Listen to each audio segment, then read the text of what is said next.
안녕하세요. 네. 이제 우리가 오늘부터 이제 통합과 개념 완성을 이제 시작하게 될 거고, 첫 단어는 이제 우주죠. 우주에서부터 이제 선생님 수업이 진행이 될 텐데, 어떻게 수업이 진행될 거냐면은 우선 선생님이 칠판으로 개념 설명 수명을 할 거고, 그 다음에 전자칠판이라는 게 있는데, 전자칠판을 이용을 해가지고 여러분들과 책에 있는 내용을 갖다가 다시 한번 좀 살펴보는 그런 시간을 가지게 될 거예요. 선생님 수업은 전부 다 판서로 진행이 될 거고, 여러분들도 이 개념 강좌를 듣고 있다면은 필기할 거를 따로 준비를 하시고 난 다음에 여러분들이 이제 수업에 임하시면 되겠습니다. 선생님 필기 생각보다 많거든요. 잘해 주시기 바랍니다. 자, 그럼 들어가도록 할게요. 자, 우리가 이제 첫 단원에 좀 전에 말씀드렸듯이 뭐에 대해서 배울 거냐면은 여기서 또 쓸게요. 잘 보이게. 알겠죠? 현대 우주론이라는 걸 배우게 될 겁니다. 현대 우주론. 이제 우리가 현대 우주론이라는 걸 배우게 될 텐데, 자, 우주라는 거는 여러분들 굉장히 많이 들어봤었을 거야. 그지? 우주라는 건 굉장히 신비로우면서도 이제 되게 우리가 가보지 못했던 호기심도 되게 많은 그런 곳이라 보면 되는데, 지금 정도 여러분 정도 나이가 되면은 현재 우리 우주가 어떻게 탄생됐는지는 다들 알 거라고 생각이 들어요. 빅뱅 하고 이제 됐다고 얘기해 줬잖아. 그지? 근데 이게 처음부터 우리가 우주가 빅뱅 이렇게 됐다고 얘기하지는 않았습니다. 이것도 어느 정도 개요가 있는 건데, 그걸 좀 한번 살펴보도록 해볼게요. 자, 먼저 개요에 대해서 좀 살펴보자면은요, 현대 우주론의 이제 개요. 맨 처음에는 이제 우주가, 이런 우주가 있었어요. 정적인 우주다. 정적인 우주가 하나가 있고, 그 다음에 또 하나는 뭐가 있냐면은, 동적인 우주. 이렇게 두 가지 우리가 나눠졌다고 얘기를 합니다. 그러면 정적인 우주는 뭐고 동적인 우주는 뭐냐라고 이제 생각할 수가 있잖아. 그지? 그걸 좀 말씀드리자면은, 여기서 말하는 이제 정적인 우주라고 말씀을 드리자면, 정적인 우주 같은 경우에는, 현재 우주는 팽창하지 않는다. 팽창을 하지 않는다라고 얘기해 줬고요. 그 다음에 동적인 우주에 대해서는요, 팽창을 한다. 라고 이제 얘기해 줬다라고 보시면 되겠습니다. 팽창을 하고 있다. 이렇게 얘기해 줬었는데, 정적인 우주를 갖다가 주장했던 과학자가 있어요. 여러분들이 익히 알고 있는 과학자인데, 바로 뉴턴이라는 과학자와 그리고 아인슈타인이라는 과학자, 이 두 과학자가 정적인 우주에 대해서 얘기했다고 보시면 되겠고요. 동적인 우주 같은 경우에는 이제 누구냐면 이제 프리드만은 과학자와 르베트르라는 과학자가 있어요. 르베트르라는 이 두 명의 과학자가 있는데, 정적인 우주와 이제 동적인 우주에 대해서 이제 서로 둘이 팽팽하게 이제 서로 대립이 있었다가, 맨 처음에 이제 정적인 우주가 조금 이기고 있었다가, 중간에 갑자기 다른 과학자가 개입이 일어나게 되면서 어디가 이기게 됐냐면은, 현재 우주는 팽창하고 있는 동적인 우주다. 라는 것을 갖다가 이제 인정을 받게 되었다는 거죠. 그럼 이제 여기서 이제 중간에 개입한 과학자가 누구냐면은요, 여러분 아마 처음 들어볼 과학자인데, 바로 허블이라는 과학자의 개입이 들어가게 됩니다. 허블이라는 과학자. 허블이라는 과학자의 개입이 일어나게 되면서 이제 동적인 우주가 되는데, 이제 허블이라는 과학자가 도플러 효과라는 얘기를 하게 되면서 이제 거기서 이제 적색편의를 갖다가 이제 증명하게 되면서 동적인 우주가 이게 되었는데, 그 과정을 이제 우리가 한번 살펴보게 될 거예요. 그러면은 이제 여러분들이 배우게 될 게 뭐냐면은 바로 팽창 증명의 과정을 좀 배워보게 될 거야. 팽창 증명 과정. 자, 팽창 증명 과정을 살펴보게 될 텐데, 여러분들이 먼저 팽창 증명 과정에 대해서 알기 위해서는요, 여러분들이 알아야 될 것 중에 뭐가 있냐면 이제 스펙트럼이라는 거 여러분이 좀 이해를 하고 있어야 됩니다. 스펙트럼. 자, 스펙트럼이라는 거 열어보게 될 텐데, 이 스펙트럼이라는 게 뭔지 먼저 좀 여러분 좀 알아야 돼요. 여기서 이제 이 스펙트라는 게 나와 있죠?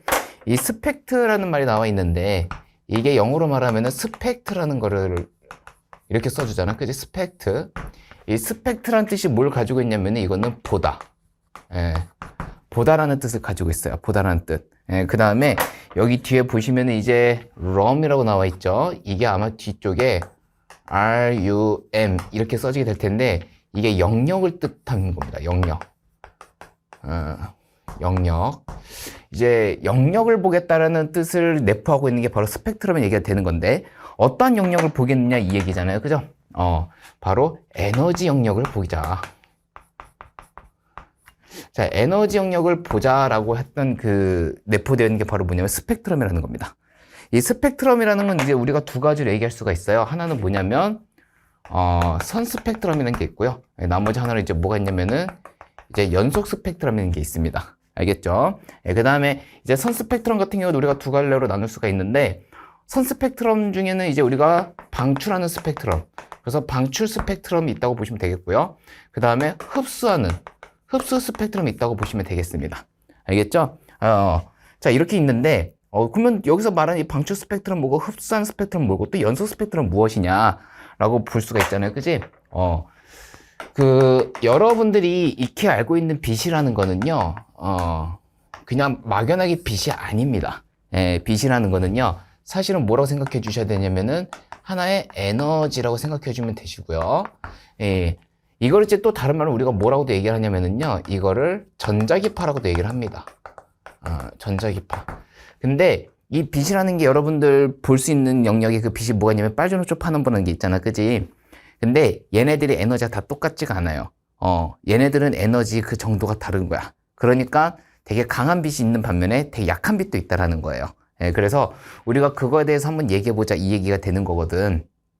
자, 그러면은 어떻게 이거를 갖다가 나누게 되는지 한번 좀 살펴보자 이겁니다. 자, 선생님은 먼저 연속 스펙트럼을 갖다가 좀 얘기를 해보려고 해요. 그래서 연속 스펙트럼을 갖다가 좀 얘기 드리자면은 뭐 이렇게 하나가 있고요. 그죠? 선생님 분필이 되게 많거든요. 한번 가보자. 자, 빨. 그죠? 그 다음에 주. 그 다음에 노. 그 다음에 초. 그 다음에 파. 그 다음에 남. 필기하기 힘드실 거예요. 보. 빨주노초 파남보가 이렇게 있다고 보시면 되겠죠. 그죠? 이걸 이렇게 지워주고. 자, 이래서 빨주노초 파남보가 있다라는 건데, 이 빛들이 뭐냐면은 다 에너지가 다르다 이 얘기예요. 그러면 이 에너지의 빛을 갖다가 나누는 기준이 뭐가 되는 거냐면은요, 바로 파장이라는 걸로 이제 나눠지게 되는 거야. 그래서 뭐 파장을 갖다 얘기해 버리면은요, 요쪽으로 가면 갈수록 우리가 보통 이제 파장이 길다라고 얘기를 해줘요. 파장이 크다. 그 다음에 자색 계열로 우리가 조금 가까워지고 있다 그러면은 이거는 파장이 짧다라고 얘기해 줍니다. 외요가 아니라 이거는 관찰을 토대로 나온 증명이기 때문에 여러분들이 외워줘야 되는 부분이 되겠어요. 그러면은 뭐 여러분들이 이제 파장이라는 의미가 되게 뭐라 그럴까요? 되게 사실 이게 중학교 때 개념이기 때문에 익숙한 친구도 있겠지만은 중학교 때 내용을 다 기억할 수는 없잖아, 그지? 그래서 조금 생소하게 다가오는 친구들도 있을 것 같아서 선생님 파장에 대해서 살짝 얘기해 드리자면은요, 파동 그림 한번 그려보도록 해볼게요. 파동 그림을 여기다 한번 그려보도록 해볼게요. 뭐 파동이 뭐 이렇게 있으면은 여기가 이제 우리가 뭐라고 얘기할 거냐면 여기를 이제 변이, 다시 변이가 아니라 여기를 위치라고 얘기해 줘야 돼요. 여기를 위치, 뭐 미터라고 써주고요. 단위는 여기는 변이라고 얘기해 주는데요. 중요한 건 여기가 위치가 된다는 겁니다. 위치. 알겠죠? 위치가 된다는 거고, 선생님이 여기 안에다가 파동을 하나 그려보도록 해볼게요. 파동이라는 거 이렇게 그릴 수가 있겠죠? 뭐 더 이어서 그리면 뭐 이렇게 그릴 수가 있고, 뭐 더 이어서 그리면 뭐 이렇게 그릴 수가 있을 거야. 맞죠? 자, 우리가 파동 이렇게 그리게 되다 보면은요, 여기 보시면은 여기가 이제 진동 중심이 되는 거고, 여기에서 이제 가장 변이의 가장 맨 윗부분, 여기 있죠. 가장 맨 윗부분 최대값을 가진 요 지점 있죠? 우린 요 지점을 가지고 뭐라고 얘기하냐면은 여기를 우리가 마루라고 그러고요. 여기를 이제 우리가 골이라고 얘기를 합니다. 그 다음에 여기도 우리가 뭐라고 얘기하냐면은 마루라고 얘기를 하는 거야. 마루, 골, 마루 이렇게 얘기하게 되는 건데, 중학교 때 개념으로는 이제 마루에서 우리가 보통 마루에서 마루까지를 우리가 뭐라고 얘기해 주냐면 여기를 파장이라고 얘기를 해줘요. 파장이라고. 조금 더 어렵게 써드리자면은 이거를 뭐 이렇게 써주기도 해요. 약간 어질린 비슷하게 이렇게 써주고, 이걸 읽을 때 람다라고 읽습니다. 람다. 자, 따라합니다. 람다. 람다라고 읽거든요. 뭐 어쨌든 간에 여기에서 보시면 이제 빨간빛 같은 경우는 파장이 길다고 얘기해 줬었죠. 그리고 자색 계열로 가서 파장이 되게 짧다고 얘기해 줬는데, 그래서 빛을 갖다 우리가 그림으로 좀 표현을 하자면은요, 자색 계열의 빛은 좀 이렇게 생겼다고 보시면 되겠습니다. 알겠죠? 그 다음에 적색 계열 쪽에 있는 빛들은 좀 길게 뭐 이렇게 생겼다고 보시면 되겠어요. 알겠죠? 자, 근데 이거는 이제 간혹 가다가 이제 내신에 나오는 내용이기 때문에 여러분이 꼭 알고 있어야 될 내용이기는 한데요. 뭐냐면 보통 이제 에너지랑 이거는 비의 표시예요. 예, 파장과의 관계가 서로 반비례해요. 사실 이거는 물리 원가정이에요. 예, 그래서 여러분들이 이해하기에는 너무나 어려운 개념이지만 외워도 괜찮습니다. 통합과학에서는. 알겠지? 예, 그래서 무슨 얘기하고자 하는 거냐면은 이쪽으로 가면 갈수록 파장이 짧아지기 때문에 우리는 자색 계열로 갈수록 에너지가 어떻다고 볼 수가 있는 겁니까? 크다고 볼 수가 있는 거예요. 에너지가 크다. 오케이? 그 다음에 이제 왼쪽으로 가면 갈수록 파장이 길어지기 때문에 상대적으로 에너지는 작다라고 우리가 볼 수가 있는 거겠죠. 이게 중요한 거예요. 알겠죠? 그래서 여러분들이 통합과학 개념에서 지금 가져갈 때는 뭐냐면은요, 적색 계열로 가면 갈수록 파장이 어떻게 된다? 길어진다. 그지? 그 다음에 에너지가 작아진다. 이게 중요한 거야. 그 다음에 여기로 가면 갈수록 있잖아요. 자색 계열로 가면 갈수록 파장이 짧아지고 그래서 이제 에너지가 어떻게 된다는 거야? 커진다는 얘기가 되는 거예요. 그래서 여러분 그 부분만 좀 잘 캐치하시면 되겠다라고 보시면 되겠습니다. 자, 이렇게 해서 이제 연소 스펙트럼에 대해서 여러분들이 파장과 에너지 관계를 배웠고요. 그 다음에 이제 우리가 선 스펙트럼, 이것도 무시할 수가 없겠죠. 그래서 선 스펙트럼 한번 좀 살펴보게 될 텐데, 여기서 이제 방출 스펙트럼과 이제 흡수 스펙트럼 이 두 가지에 대해서 나와 있잖아. 그럼 이거는 뭘 방출하겠고 이게 뭘 흡수하겠냐 이 얘기가 되는 거거든요. 이거는 앞에 사실 말이 생략되어 있는 건데 에너지를 방출하겠다. 그리고 또 앞에는 이제 에너지를 흡수하겠다. 이렇게 얘기가 나눠진 거라고 보시면 되겠습니다. 알겠죠? 그래서 뭐 에너지를 방출하고 에너지를 흡수한다.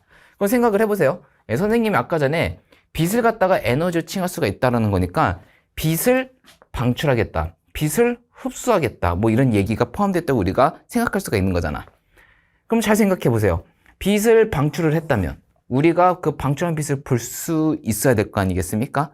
그러면은 여러분 한번 생각을 해보면 검은색 바탕에서 빛을 볼 때랑 흰색 바탕에서 빛을 볼 때랑은 어때요? 검은색 바탕이 더 잘 보일 거야. 그래서 방출 스펙트럼 같은 경우에는 검은색 바탕에 오케이? 이렇게 선이 이렇게 들어가 있는 거죠. 선이. 검은색 바탕에 선이 이렇게 들어가 있는 거야. 이게 바로 무슨 스펙트럼을 볼 수가 있는 거예요? 선 스펙트럼 중에서도 방출 스펙트럼으로 우리가 볼 수가 있다라고 보시면 된다 이거죠. 오케이? 이렇게 해가지고 이제 검은색 바탕에 이렇게 색깔을 띠고 있는 선들이 이렇게 들어가 있으면 우리는 그걸 방출 스펙트럼 얘기해 주고요. 그 다음에 자, 두 번째 밑에죠. 이제 흡수 스펙트럼에 대해서 나오고 있습니다. 자, 흡수 스펙트럼 같은 경우는 우리가 빛을 흡수하겠다는 얘기가 되는 거잖아. 그지? 그러면 빛을 흡수하기 위해서는 우리가 어떻게 해줘야 된다라는 거야?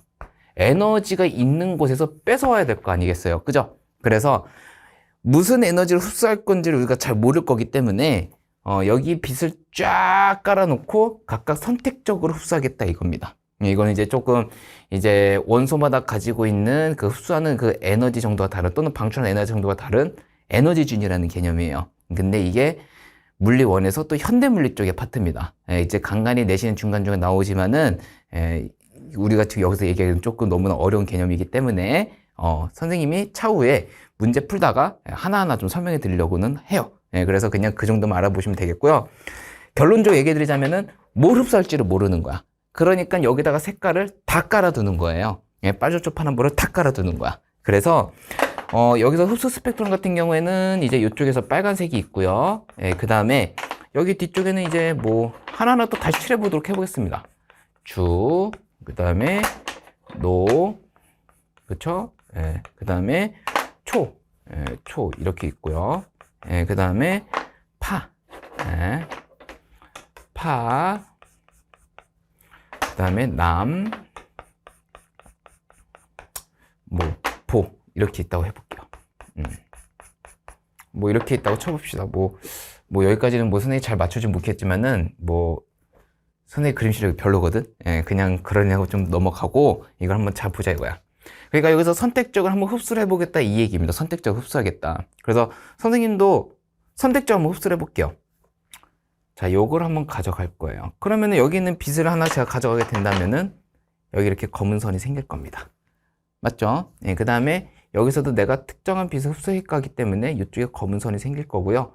여기도 특정한 빛이 형성이 됐기 때문에 검은 선이 이렇게 생길 거고, 특정한 빛을 흡수해 갔기 때문에 여기서도 이렇게 검은 선이 생길 겁니다. 이해되죠? 예, 그러니까 검은 선이 마치 바코드의 형태로 형성이 된 걸 우리가 볼 수가 있을 거예요. 이런 것이 이제 흡수 스펙트럼이라고 보시면 되겠습니다. 알겠죠? 자, 그러면 우리가 이 방출 스펙트럼과 흡수 스펙트럼 배웠는데 이걸로 끝이 아닌 거야. 우리도 여기서 또 가져가야 될 게 있어요. 보통 이렇게 선과 선.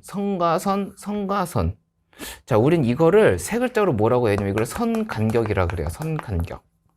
예, 이거를 우리가 선간격이라고 얘기해 주게 되는데 이 선간격을 통해서 우리가 알 수가 있는 게 뭐냐면은 바로 원소의 종류에 대해서 알 수가 있는 거야.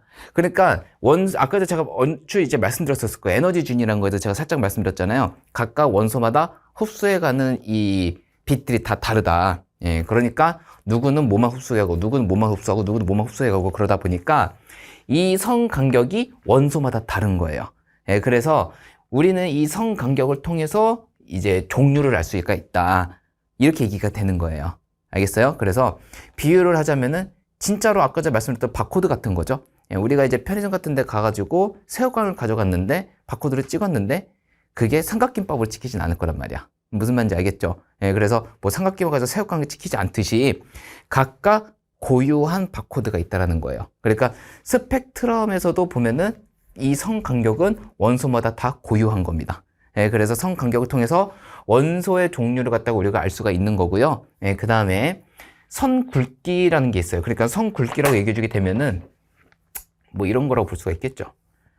뭐 이런 식으로 만약에 이게 하나의 선만 있는 게 아니라 여러 선이 계속 겹치다 보면은 꽤 굵게 나올 거거든요. 그러면 우리는 이거를 통해서 우린 이거를 비율로 얘기해 볼 거예요. 선 굵기를 통해 가지고 이 선에 대한 개수 또는 질량에 대해서 알 수가 있다는 거죠. 질량이 크다라는 것은 그만큼 개수가 많다는 얘기가 되지 않겠습니까?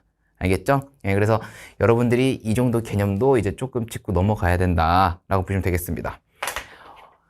방출과 흡수에 대한 거는요, 그러니까 다시 방출과 흡수에 관계없이요, 원소의 종류가 똑같다면은요, 여기에서 흡수선이라든가 여기서 방출선 같은 경우는 선 간격이 둘 다 동일합니다. 이거 굉장히 중요한 거예요. 네, 그래서 흡수선과 이제 방출선에 상관없이 선 간격만 동일하면은 이제 얘네들 원소는 우리가 동일한 거다라고 볼 수가 있고요. 선생님이 지금 일부러 이렇게 맞춰 놓은 건데 이쪽에서 선 간격들이 지금 다 어떠냐면은요, 동일합니다. 이쪽에서 선 간격이 동일하기 때문에 이 방출선과 흡수선에서 이제 가지고 있는 이제 원소의 종류는 서로 동일한 거다라고 보시면 되겠습니다.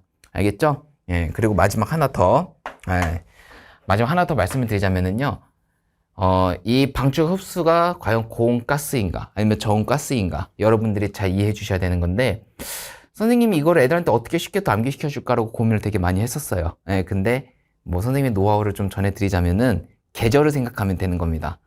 여러분들 몸에 있는 에너지를 겨울과 여름에 언제 가장 많이 방출하고 싶어 하세요? 아무래도 여름이겠죠. 그죠? 여름은 고온입니다. 그러면은 몸에 있던 에너지를 방출을 할 거란 말이야. 그럼 방출은 고온이네요. 그쵸? 예, 선생님이 좀 전에 말씀드렸듯이 계절 생각하면 되는 거야. 방출 스펙트럼 같은 경우는 고온 가스에서 나오는 스펙트럼을 보시면 되겠고요. 겨울날에는 오히려 에너지를 흡수하고 싶겠죠? 예, 흡수해가지고 내 몸을 따뜻하게 하고 싶거든요. 그치? 예, 그래서 흡수 스펙트럼 같은 경우에는 저온 가스라고 생각하시면 되겠습니다. 알겠죠? 예. 자, 이렇게 해가지고 우리가 이제 스펙트럼에서 배웠고요. 그 다음으로 배울 거는 우리가 도플러 효과에 대해서 한번 배워보게 될 겁니다. 자, 도플러 효과 한번 가보도록 해볼게요.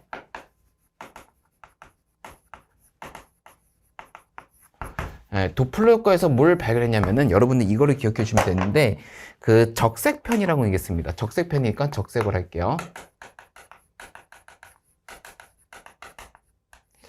여기에 이제 적색편이라는 것도 나와 있을 거고요. 또 무슨 편이가 나올 거냐면은요, 청색편이라는 개념이 이제 두 가지가 이렇게 나오게 될 겁니다. 알겠죠? 적색편이가 청색편이 두 가지 나오게 될 텐데 여러분들이 이제 현대 우주론에서 우리가 결국 동적인 우주가 이해된 과정을 배우게 되는 거잖아. 예, 그 과정에서 뭘 발견하게 된 거냐면은 이 적색편이를 갖다가 발견하게 됨으로써 이제 동적인 우주가 이제 맞는 말이다라는 게 인정받게 된 거거든요. 예, 그래서 이제 우리가 이 적색 편의를 집중적으로 조금 한번 보게 될 텐데 청색 편의도 언급을 해 드릴 겁니다. 자, 도플러 효과에서 뭘 발견했냐면요, 이 적색 편이라는 뭐 여기서 일단 용어 하나하나만 좀 따져보자면은요, 편이라는 말이 나와 있는데 이게 편에서 이동을 한다, 어느 편 쪽으로 이동이 된다, 한쪽으로 치우쳐진다, 이런 개념이라고 보시면 되겠어요. 그러면은 적색편이라고 얘기해 드리게 된다면은 적색 쪽으로 편에서 이동을 한다, 그리고 적색편으로 이동을 한다, 이렇게 보시면 되겠는 거고, 청색 편이 같은 경우는 청색 쪽으로 이동이 된다, 이런 얘기가 되는 거예요. 알겠습니까? 뭐 하나 더 얘기해 드리자면은 여기에서 이제 적색 같은 경우는 우리가 상대적으로는 청색기의 에너지가 어떻다고 볼 수가 있어요. 에너지가, 아이고 미안. 자, 적색 같은 경우는 우리가 에너지가 어떻다고 볼 수가 있어요. 적색은 에너지가 작다. 청색 같은 경우는 에너지가 어떻다, 크다. 이렇게 두 가지로 볼 수가 있다라는 거죠. 오케이? 자, 이렇게 보시면 되겠습니다. 자, 이제 도플러 효과 같은 경우에는요, 이제 원래 되게 쉬운 개념은 아닙니다. 이게 제대로 배우려면은 저기 물리2에서 좀 배워야 되거든요. 그래서 정식 정의가 따로 있지만은 여러분 정도가 좀 알아야 될 개념을 선생님이 쉽게 좀 얘기해 드리려고 해요. 자, 어떤 건지 한번 좀 살펴보도록 해보겠습니다. 자, 여기에 있잖아요. 누가 있냐면은 여기에 이제 민수가 있어요. 민수. 여기 이렇게 민수가 있고요. 여기에 또 누가 있냐면은 여기에 이제 철수가 있습니다. 철수가 있고요. 여기 한가운데 지점이죠. 한가운데 지점에 자동차가 이렇게 가고 있어요. 자동차가 이렇게 가고 있는데 알고 보니 그냥 차가 아니었던 거야. 경찰차였던 거예요. 경찰차. 자, 그래서 민수랑 철수랑 서로 같은 거리 지점에 경찰차가 삐뽀 삐뽀 하고 이제 울리면서 이제 여기서 사이렌을 울리고 가고 있는 거예요. 그러면은 여기서 이제 이 사이렌 소리, 사실 이 소리도 뭐냐면은요, 우리가 하나의 에너지라고 볼 수가 있는 겁니다. 더 나아가서 얘기해보면 이걸 우리가 파동이라고 볼 수가 있기는 한 건데, 어쨌든 에너지라고 볼 수가 있는 거예요. 에너지라고 볼 수가 있는 건데, 여기에서 이 사이렌 울리는 소리가 민수와 철수한테 들리기에는 소리의 크기가 중요한 게 아니에요. 높낮이가 중요한 거예요. 높낮이. 따라합니다. 높낮이. 그지? 그래서 삐뽀 삐뽀 하고 울리고 이렇게 가고 있는 건데, 아마 소리의 크기, 그리고 소리의 높낮이를 갖다가 비교해 볼게요. 높낮이를 비교를 해보면은 민수 쪽에서는 크기가 만약에 철수랑 서로 어떻게 볼 수가 있는 거면 우리가 동일하다. 여기서도 서로 동일하게 들린다. 마찬가지로 높낮이도 어떻게 들리겠습니까? 서로 통일하게 들릴 것이다. 서로 동일한 톤으로 들리게 될 것이다. 이렇게 볼 수가 있거든요. 그죠? 자, 동일하게 들릴 수가 있다. 그래서 소리의 형태를 갖다가 우리가 파동이라는 걸로 그림으로 그려드리면은 어떻게 그릴 수가 있냐면은 민수의 뜻까지 도달하게 되기까지에는 뭐 이런 식으로 간다고 볼 수가 있겠죠? 여기서 철수한테 가기를 뭐 이런 식으로 간다고 볼 수가 있겠죠, 우리가. 맞지? 그래서 파장값도 서로 어때요? 동일하죠. 파장값도 동일하고, 그래서 전달되는 에너지 정도도 이제 동일하다라고 볼 수가 있는 건데, 경찰차가 정적을 썼던 게 아니지, 그지? 이 경찰차는 오른쪽으로 가고 있었거든. 그래서 시간이 지나서 가보니까 어떤 상황이었냐면은, 여기 그대로 민수로 둘게요. 여기를 이제 민수로 둘 거고, 이제 그 다음에 여기를 이제 철수로 둘게요. 자, 민수랑 철수를 이렇게 둘 텐데, 경찰차가 어디까지 왔냐면은요, 여기까지 오게 된 거죠. 이해돼요? 경찰차가 이제 여기까지 오게 되었고,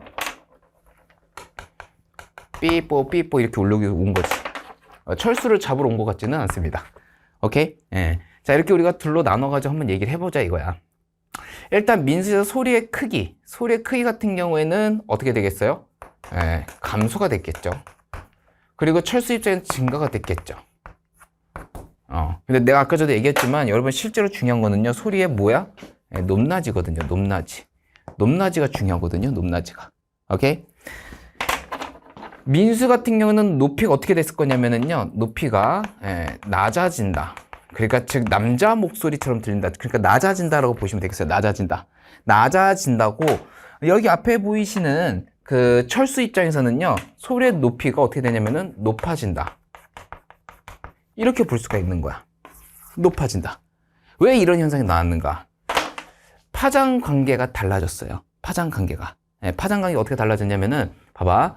민수 입장에서는 어떻게 된 거냐면은요, 소리의 파장이, 이렇게 했어요. 이해돼요? 그 다음에 여기 오른쪽에 보이시는 누굽니까? 철수 입장에서는요, 파장이 어떻게 됐냐면은 짧아졌어요. 그러니까 높아진 이유는 뭐 때문에 그런 거냐면은 파장이 짧아졌기 때문에 그런 거예요. 그러면 봐봐요. 여기 민수 입장에서는 이제 높이가 이제 낮아진다고 얘기했잖아. 이유는 뭐예요? 파장이 길어졌기 때문에 그런 거예요. 이해되죠? 자, 이런 관계가 나왔다는 건데, 잘 봐봐요. 그러면은 애초에 여기에서 봤었을 때 민수, 그리고 여기서부터 철수, 이 1번과 2번 지점을 우리가 여기에서 스펙트럼으로 한번 비교를 해보자 이겁니다. 스펙트럼으로. 그럼 애초에 민수 쪽에서 들렸던 소리의 세기 정도를 우리가 에너지 스펙트럼으로 나타내 볼 거고요. 철수 입장에서 들었던 소리의 정도를 갖다가 우리가 스펙트럼, 즉 에너지 정도로 한번 나타내 보자 이겁니다. 이해돼요? 선생님이 선을 많이 그릴 수는 없을 거고요. 한 개 정도만? 좀 그려보도록 해볼게요. 한 개 정도만. 자, 그 다음에 이쪽으로 가면 갈수록 파장이 짧아진다고 보시면 되겠습니다. 여기도 마찬가지로 이쪽으로 가면 갈수록 파장이 짧아진다. 이쪽으로 가면 갈수록 파장이 짧아진다. 이쪽으로 가면 갈수록 파장이 짧아진다. 똑같이 볼 수가 있겠죠. 그러면 이제 이쪽이 이제 우리가 자색계열이라고 볼 수가 있을 거고요. 여기가 자석계열, 여기도 자색계열. 그리고 왼쪽이 이제 적색계열로 볼 수가 있는 거겠죠. 여기가 적색계열. 여기도 이제 적색계열 이렇게 되는 거겠죠.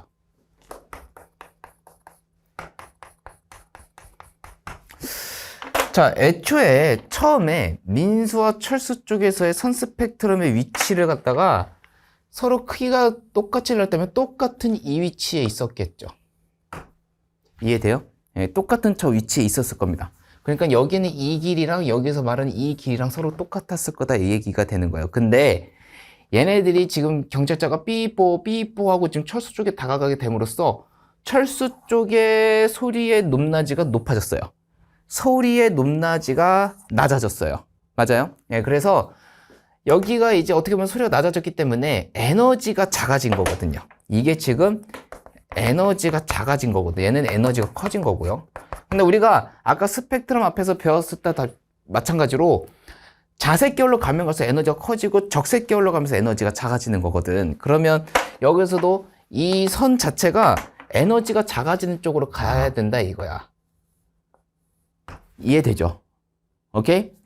자동차가 이렇게 가게 됨으로써 민수가 느끼게 되는 에너지 정도가 낮아졌기 때문에 얘가 서서히 이동하다가 여기까지 가게 됐다 이 얘기가 되는 거예요. 그러면 그의 반대로 철수 입장에서는요, 오히려 소리의 높이가 높아졌기 때문에 에너지가 커졌다고 우리가 볼 수가 있는 거거든요. 맞죠? 그렇기 때문에 얘는 오히려 에너지가 커지는 이쪽으로 가야 된다 이겁니다. 알겠어요? 이 도플러 효과를 통해서 뭘 알아내게 된 거냐면요, 우리 우주가 팽창하고 있다라는 걸 알 수 있게 됐다라는 겁니다. 알겠어요? 자, 대충 이제 선생님 뒤에서 이제 허블의 법칙에 대해서 한번 얘기해 드리게 될 텐데, 큼지막하게 얘기해 줄게요. 왜 이게 적색편이라고 얘기 드렸잖아요. 그죠? 이게 적색편이. 그리고 오른쪽에 있는 거를 갖다 우리가 청색편이라고 얘기해 줬었잖아요. 그죠?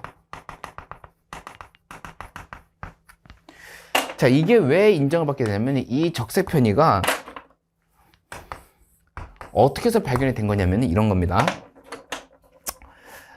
우리 우주가 이렇게 있잖아요. 우리 우주가 이렇게 있잖아요. 그죠? 우리 우주가 이렇게 있는데 우주가 계속 팽창을 하고 있어요. 우주가 계속 팽창을 하고 있는 거야. 알겠니? 우주가 이렇게 팽창을 하고 있고 여기 A라는 은하와 여기 B라는 은하가 이렇게 있어요. A라는 은하와 여기 B라는 은하가 팽창을 하다 보면은 결국 우주가 얼마만해지겠어요? 우주가 얼마만해지겠어요? 요만해질 거란 말이야. 그러면은 여기는 이 은하는 이제 여기까지 멀어져 있을 거고 여기는 다시 이게 B죠. 여기 B라는 은하는 여기까지 멀어졌을 거고 A라는 은하는 이제 여기까지 멀어졌을 거란 말이야. 그러면 애초에 서로 지금 거리가 어떻게 되겠어요? 거리가 멀어졌거든. 그러면은 여기에서 이제 방출됐던 이 비대에너지가 비행성에까지 도달하게 되는 데까지의 에너지 정도는 어떻게 됐겠어요? 당연히 작아졌겠죠. 이해돼요? 작아진 거라고. 예, 그러니까 에너지가 작아진 걸로 보아서 서로 두 은하는 멀어지고 있구나라는 걸 이제 우리가 알게 된 거야. 예, 그거를 통해서 이제 우리가 우주는 계속 팽창하고 아직까지도 계속 팽창하고 있다라는 거를 갖다가 증명하게 되었죠. 실제로 이걸로 인해 가지고 아인슈타인이 되게 대단한 과학자는 우리가 알고 있는 과학자 공식석상에서 본인이 틀렸다. 이거는 내 실수였다라는 거를 인정을 하게 되는 그런 일까지 있었다라고 보시면 되겠습니다. 오케이? 자, 그러면 선생님 칠판 한번 지우고 난 다음에 이제 허블의 법칙 좀 들어가도록 해볼게요. 빅뱅 우주론의 직접적인 증거 들어가도록 하겠습니다. 자, 빅뱅 우주론의 직접적 증거.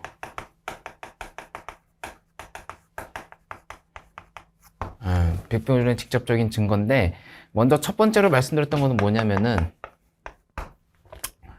자, 그 우주 배경 복사 에너지.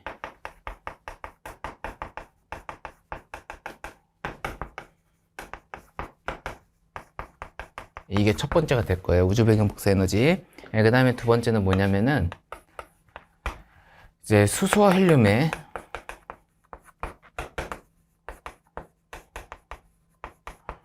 질량비. 질량비가 이제 3대 1이 나오는 걸 가지고 이제 우리가 빅뱅 우주의 직접적인 증거라고 볼 수가 있거든요. 자, 이렇게 되는데, 이게 하나의 과정이 있습니다. 과정이 있어가지고 우리가 그걸 좀 살펴보게 될 텐데, 원래 처음에는 뭐에서 시작이 됐냐면, 그걸로 시작이 됐죠. 그, 뭐시기냐. 태초의 우주는 빅뱅 하고 딱 된 거야. 예. 그래서 점점 이제 빅뱅, 이게 초기 우주잖아요. 이게 초기 우주. 완전 처음 우주잖아요. 이게.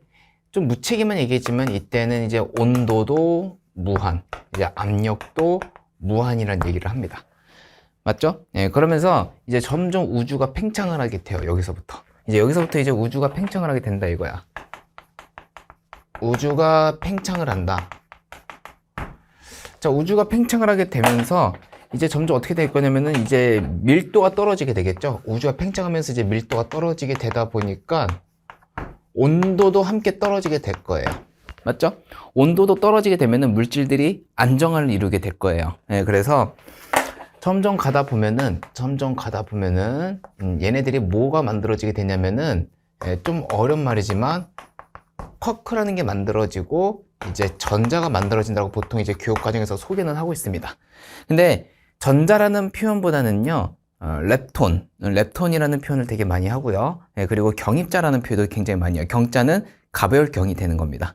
예, 그래서 그렇게 두 가지를 얘기해주게 되는 건데, 이 쿼크의 종류로는 이제 총 몇 가지가 있냐면은 6가지가 있어요. 6가지. 예, 쿼크의 종류 총 6가지가 있거든요. 그래서 그 쿼크에 대한 종류를 좀 한번 얘기해 보도록 해볼게요. 자, 쿼크의 종류 6가지가 있는데, 하나는 뭐냐면은 업 쿼크, 그 다음에 첨 쿼크, 탑 쿼크가 있고요. 그 다음에 다운 쿼크, 스트레인지 쿼크, 그 다음에 바텀 쿼크 이렇게 있다고 보시면 되겠습니다. 알겠죠? 자, 여기서 이제 안정한 애와 이제 불안정한 애가 있는데요. 얘네들은 불안정하기 때문에 쉽게 소멸을 하고요. 업 쿼크와 다운 쿼크가 안정한 애들이기 때문에 이렇게 존재하고 있거든요. 그럼 여기서 이제 업 쿼크라고 얘기해주게 된다면은, 업 쿼크는 전하량, 그래서 전기적 능력을 띠고 있다고 얘기해주는데, 플러스 3분의 2 일렉트론을 가지고 있다고 얘기합니다. 근데 다운 쿼크 같은 경우에는 마이너스 3분의 1 일렉트론을 가지고 있다고 얘기를 해줘요. 됐어요? 예, 그래서 그 쿼크와 전자가 만들어지게 돼요. 어쨌든 간에 이제 온도가 낮아지게 되면서 물질들의 안정화를 이루게 되면서 이제 소립자들이 이제 형성이 됐다 이 얘기가 되는 거겠죠. 예, 이렇게 형성이 됐다가 일단 전자는 이제 바로 다 만들어진 겁니다. 전자는 이렇게 다 만들어지고 이제 이 쿼크의 조합으로 이제 뭘 만들어지게 될 거냐면은요, 바로 양성자와 이제 중성자가 만들어지게 될 거예요. 뭐, 좀 전에 말씀드렸듯이 기존에 만들었던 이제 전자 같은 경우는 계속 유지가 되고 있는 겁니다. 전자는 이렇게 존재할 거고, 이제 여기서는 이제 양성자가 이렇게 존재할 거고요. 됐어요? 예, 그래서 이제 이게 또 그대로 이어서 갑니다. 이어서 가게 됨으로써 이제 양성자와 중성자의 조합으로 뭐가 만들어지냐면은 원자 핵이라는 게 만들어져요. 당연히 이때도 전자는 그대로 존재하게 되면서 이제 핵과 전자의 전기적 인력이죠. 전기적 인력. 여기서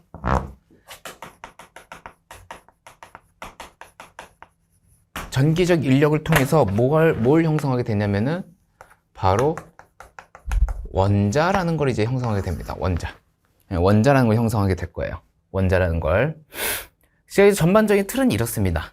이제 여기서 이제 살을 하나하나 찌울 건데요. 자, 여기서 빅뱅 직후 원자가 형성된 시점은 언제냐면요. 빅뱅 직후 약 38만 년. 빅뱅 직후 약 38만 년에 이제 원자가 형성이 될 겁니다. 그리고 이 핵이 이제 만들어지는 거는 빅뱅 직후 몇 분이냐면은 3분이에요. 3분. 그러니까 빅뱅 직후 3분. 빅뱅 직후 38만 년이 지나야지만 이제 핵이 만들어지고 원자가 만들어졌다고 볼 수가 있는 겁니다. 이건 꼭 외워주셔야 되고요. 양성자, 중성자 만약에 빅뱅 직후 몇 분이라고 볼 수가 있냐면은요. 얘네들은 1분 정도 된다고 보시면 되겠습니다. 1분. 됐죠? 이렇게 되는 건데, 여러분들 잘 봐주셔야 될 부분은 어디냐면은요. 여기입니다. 여기 보시면은, 여기를 되게 잘 봐주셔야 돼요. 예. 자, 여기서 이제 수소, 헬륨의 질량비가 나오게 될 텐데, 자, 여기와 이제 여기랑 묶어서 같이 한 세트로 움직여 볼 겁니다. 자, 가보도록 해볼게요. 자, 여기에서 이제 양성자, 중성자의 비율을 한번 같이 묶어서 가볼 건데, 이때 양성자와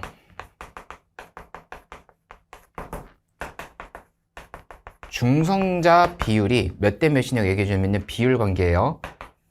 7대 1이라고 얘기해 줍니다. 비율이 7대 1이에요. 근데 이건 좀 조심해야 될 게 뭐냐면요. 비율이 그렇지 개수가 7개, 1개 있다라는 게 얘기가 되는 게 아닙니다. 그래서 이때 양성자, 중성자의 비율이 7대 1로 존재하고 있으니까 선생님이 양성자를 갖다가 다른 색깔로 좀 표현을 해볼게요. 하얀색으로 표시를 해볼 거고요. 중성자를 갖다가 선생님이 노란색으로 좀 표시를 해보겠습니다. 알겠죠? 자, 그럼 여기서 봐봐요. 양성자가 여기 이렇게 그려질 거야. 하나, 둘, 셋, 넷, 다, 일곱. 이렇게 있을 거고, 그 다음에 여기 중성자 하나가 이제 이렇게 들어가게 될 겁니다. 그럼 봐봐요. 이렇게 7개 한 개만 있는 게 아니라, 2배가 돼도 돼요. 그죠? 그러니까 14대 2가 돼도 상관이 없다라는 얘기가 되는 거니까, 하나, 둘, 셋, 넷, 다, 일곱. 그 다음에 8. 이렇게 된다는 거죠. 그죠? 그러니까 이런 식으로 이제 양성자와 중성자가 이렇게 들어간다고 우리가 볼 수가 있거든. 이렇게 들어갈 수가 있다는 건데, 얘네들을 토대로 우리가 뭐가 만들어졌다고 볼 수가 있냐면은, 여기는 핵과 전자가 만들어졌다고 우리가 볼 수가 있는 거예요. 자, 그러면 보자. 기억해 주셔야 될 게 뭐냐면은요, 여러분들 헬륨 있죠, 헬륨.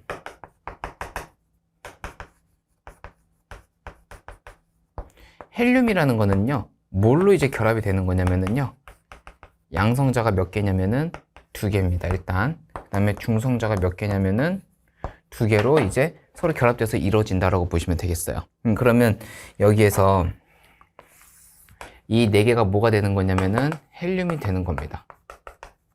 맞잖아요. 양성자 2개, 중성자 2개. 그지? 그러면 여기서 나머지 보이는 얘네들이 양성자가 아니라 얘네들은 수소예요. 수소. 뭐 절대로 근데 여러분들이 놓치면 안 되는 게 수소 뭐가 되는 거냐면은 원자핵이 되는 겁니다. 수소 원자핵. 얘는 헬륨 뭐가 되는 거예요? 원자핵이 되는 겁니다. 됐어요? 네, 그래서 수소를 갖다가 선생님 써드리기를 이렇게 한번 써드려 볼게요. 이렇게 하고. 그 다음에 헬륨은 자 이렇게 써드릴 수가 있겠죠. 그러면 이때 개수 B가 몇 대 몇을 우리가 볼 수가 있냐면은요. 하나, 둘, 셋, 넷, 다, 6, 2, 12. 12대 1. 개수 B가 12대 1로 우리가 볼 수가 있는 거야. 맞지? 개수 B가 12대 1로 볼 수가 있고, 그 다음에 질량비를 좀 들어가 버리면은요, 얘네들의 질량 하나하나를 우리가 1로 볼 수가 있어요. 그러면 여기 봐봐. 1, 1, 1, 1, 1, 1, 1, 1, 1, 1, 1, 1, 1, 1, 1, 1. 사실 중성자가 더 무겁습니다. 왜냐하면 다운쿼크가 더 무겁기 때문에 여기에서 이제 중성이 더 무겁다고 볼 수가 있거든요. 그러면 질량비가 지금 어떻게 되겠어요? 얘네들이 12대, 얘는 뭐냐면 12대 하나가 4가 되는 거겠죠. 그러니까 12대 4가 나오게 되는 거니까 질량비는 몇 대 몇이 나올 수가 있는 거야? 3대 1이 나올 수가 있게 되는 거다라고 보시면 되겠습니다. 알겠죠? 자, 어쨌든 간에 자, 이렇게 만들어져 가지고요. 요것이 이제 빅뱅 이론의 직접적인 증거가 될 거예요. 이렇게 직접적인 증거가 되면서 이후에 더 시간이 이제 38만, 약 38만이 더 지난 다음에 이제 원자가 생성이 되었다라고 볼 수가 있는 거예요. 조금 더 여러분 보기 편하기 위해서 원자를 좀 더 앞으로 당겨 보겠습니다. 자, 원자를 여기 앞에까지 한번 좀 당겨 볼게요. 여기 앞에까지 좀 당겨 볼게요. 자, 여기 앞에까지 좀 당겨 버리면은 자, 원자 이렇게 됐고, 이게 이제 38만 년이 되겠죠? 여기 기점으로도 우리가 우주로 나눌 수가 있어요. 여기 기점으로. 여기 기점으로도 우리가 우주가 나눌 수가 있는 건데, 자, 여기 기점으로, 여기 앞에는, 빛들이 어디를 나가지를 못해요. 빛이라는 건 이제 모여야지만 우리가 뭐 백색을 띄고 있다, 뭐 투명하다고 얘기할 수가 있는 건데, 이때 빛들이 진행을 하고 싶어도 이제 이온을 띄고 있는 입자라든가 너무 고압이다 보니까 빛들을 어디 가지를 못하는 거야. 그래서 묶여 있는 거예요. 그래서 빛들이 여기 묶여 있다 보니까 어디 퍼져나가지 못하기 때문에 우주 자체가 투명하지를 않았대. 우린 투명하지 않았다라는 거를 조금 더 명확하게 얘기해 주기를 뭐라고 얘기해 주냐면은 여기 기점으로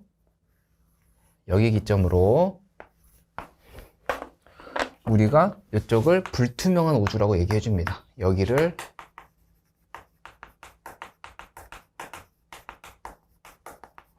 그 다음에 여기 기점으로 우리가 이 오른쪽을 무슨 우주라고 얘기해 주냐면은 투명한 우주라고 얘기를 해줘요. 왼쪽을 이제 불투명한 우주, 오른쪽을 이제 투명 우주라고 얘기를 해줘요. 됐어요?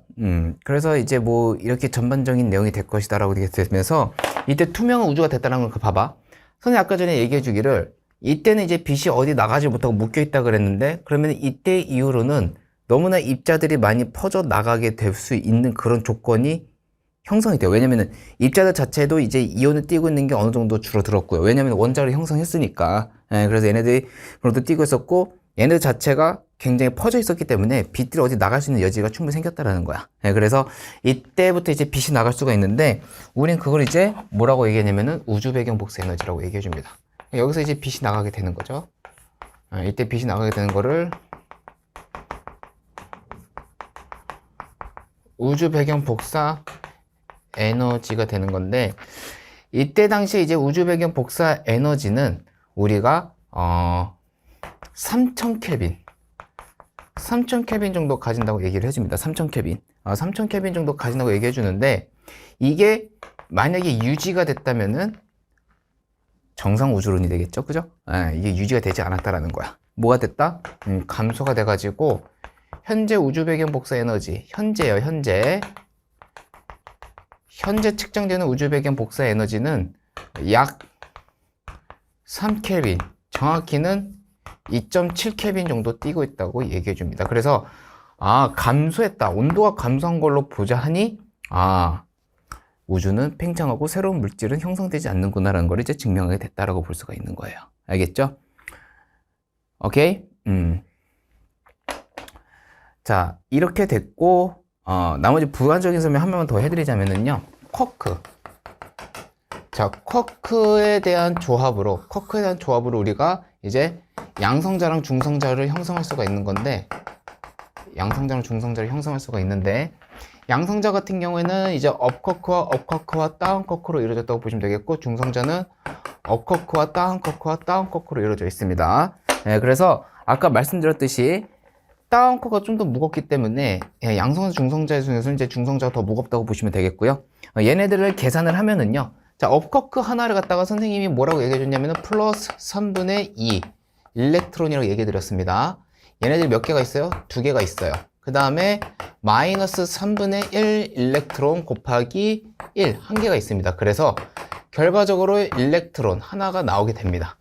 이게 양성자 하나의 전하량이 되는 거예요. 알겠죠? 근데 중성자 같은 경우는 어떻게 나오는지 한번 보겠습니다. 자, 플러스 3분의 2 일렉트론 곱하기 1, 그죠?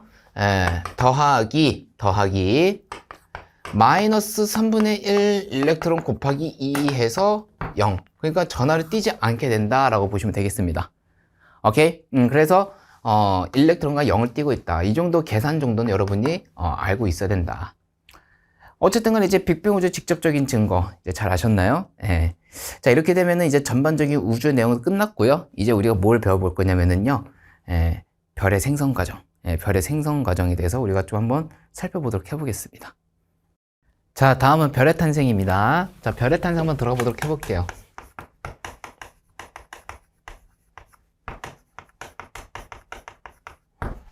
일단 별이라는 거는 이제 여러분 생각하시기를 이렇게 되면 뭐든지 이제 핵융합으로 이제 일어나게 되는 거다라고 이제 보시면 되겠는데요. 맨 처음에는 이제 이것도 과정이 있는데 뭐냐면은 이걸 우리가 이제 우주의 먼지라고도 얘기를 하는데 우리는 이거를 성간 물질이라고 얘기를 합니다. 성간 물질로 이루어져 있고요. 이 성간 물질들이 이제 점점 모이다 보니까 하나의 뭐가 되는 거냐면 성운이 됩니다. 하나의 성운. 이렇게 돼가지고 하나의 구름의 형태로 이렇게 존재하게 되는데 우리 이걸 갖다 뭐라고 얘기해 주냐면 이거를 성운이라고 그래요. 성운이 형성됐다. 오케이?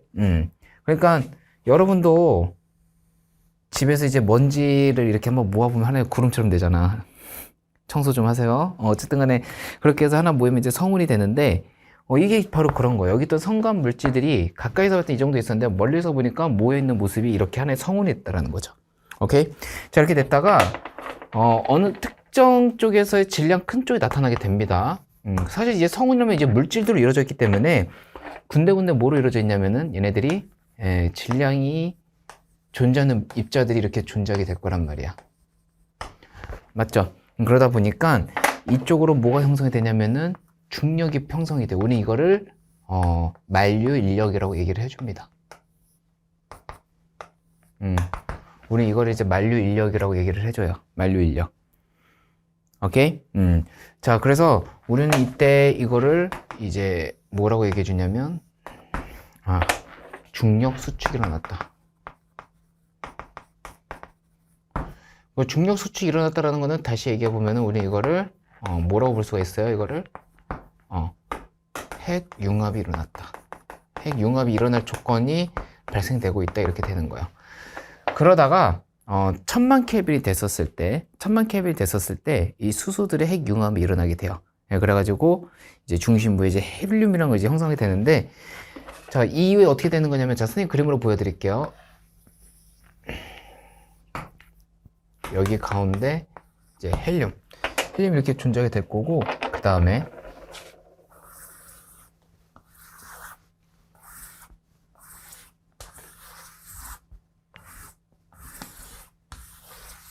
자, 이런 식으로 이제 주변에 뭐가 존재하냐면 이제 수소가 이렇게 존재하게 될 거예요. 됐습니까? 자, 이렇게 되는 건데 자, 이렇게 되려면 아까 좀 전에 말씀드렸지만 1000만 켈빈 1000켈빈이 아니라 1000만 켈빈의 온도가 돼야지만 우리는 이렇게 수소 핵융합이 일어날 수가 있다. 그래서 이 중심부에서 일어나고 있는 이제 이 수소 핵융합 과정 갖다가 선생님이 글씨로 좀 써드리자면은 어떻게 되냐면은 4개의 수소가 핵융합을 일으켜가지고 헬륨을 형성하게 된다. 그리고 우리가 뒤에서 얘기했지만은 델타 MC의 제곱, 즉 질량 결손 에너지를 갖다가 형성하게 될 것이다 라고 보시면 되겠어요. 이거 이따가 선생님이 좀 더 부연 설명 좀 해드리도록 하겠습니다. 자, 근데 우리가 이것만 볼 게 아니라 여기서 이렇게도 봐야 돼요. 여기 있던 이 수소들이 마찬가지로 여기에 보면 이 헬륨이 수소 대비 굉장히 질량이 어떠냐면은 큰 애들입니다. 얘네들 질량이 커요. 그 다음에 여기에서는 이 수소들의 질량이 굉장히 작고요. 그죠? 어쨌든 간에 이렇게 존재하고 있다 이 얘기가 되는 거잖아요.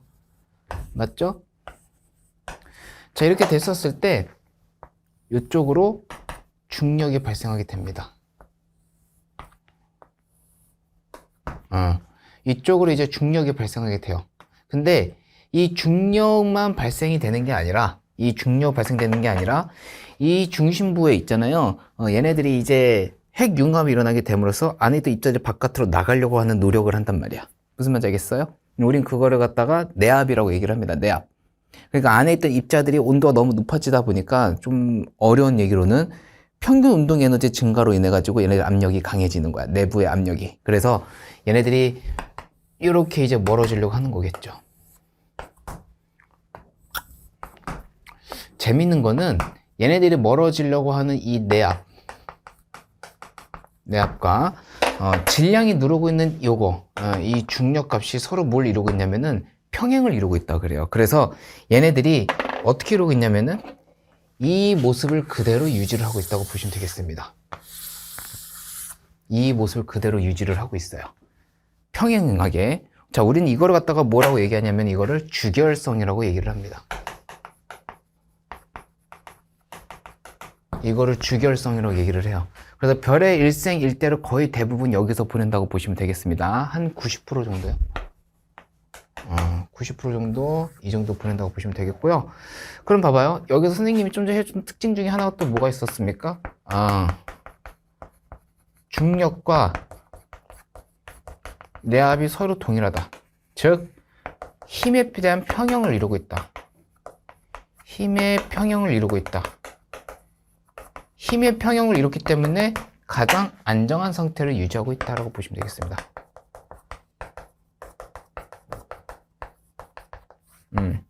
안정한 상태다 라고 볼 수가 있어요. 알겠죠? 자, 이렇게 되면 되는 거고, 태양도 지금 이 상황입니다. 네, 태양도 이 상황이 되는 건데, 여기 이후가 이제 중요한 거예요. 여기 이후가 되게 중요한 건데, 뭐냐면 이런 거예요. 자, 질량이 작은 별입니다. 질량이 작은 별. 우리 이 질량이 작은 별을 뭐라고 얘기하냐면요, 태양 정도의 질량을 가진 별이라고 얘기를 해줘요. 태양 정도의 질량을 가진 별. 자, 이렇게 얘기해줘도 되는 건데, 얘네들은 중심부에 어디까지 만들어지게 되는 거냐면은 탄소까지 만들어지게 됩니다. 탄소. 네, 탄소까지 만들어지게 돼요. 자, 탄소까지도 만들어지게 되고, 뭐 때에 따라서 뭐 산소까지 만들어진다고 교과서에 나와 있지만은 일단 탄소를 알아두시면 되겠고요. 자, 탄소. 그 다음에 이제 얘네들이 여기 뭐가 있냐면은 이제 헬륨. 헬륨이 이렇게 존재해. 헬륨 주변에 이렇게 헬륨. 그 다음에 마지막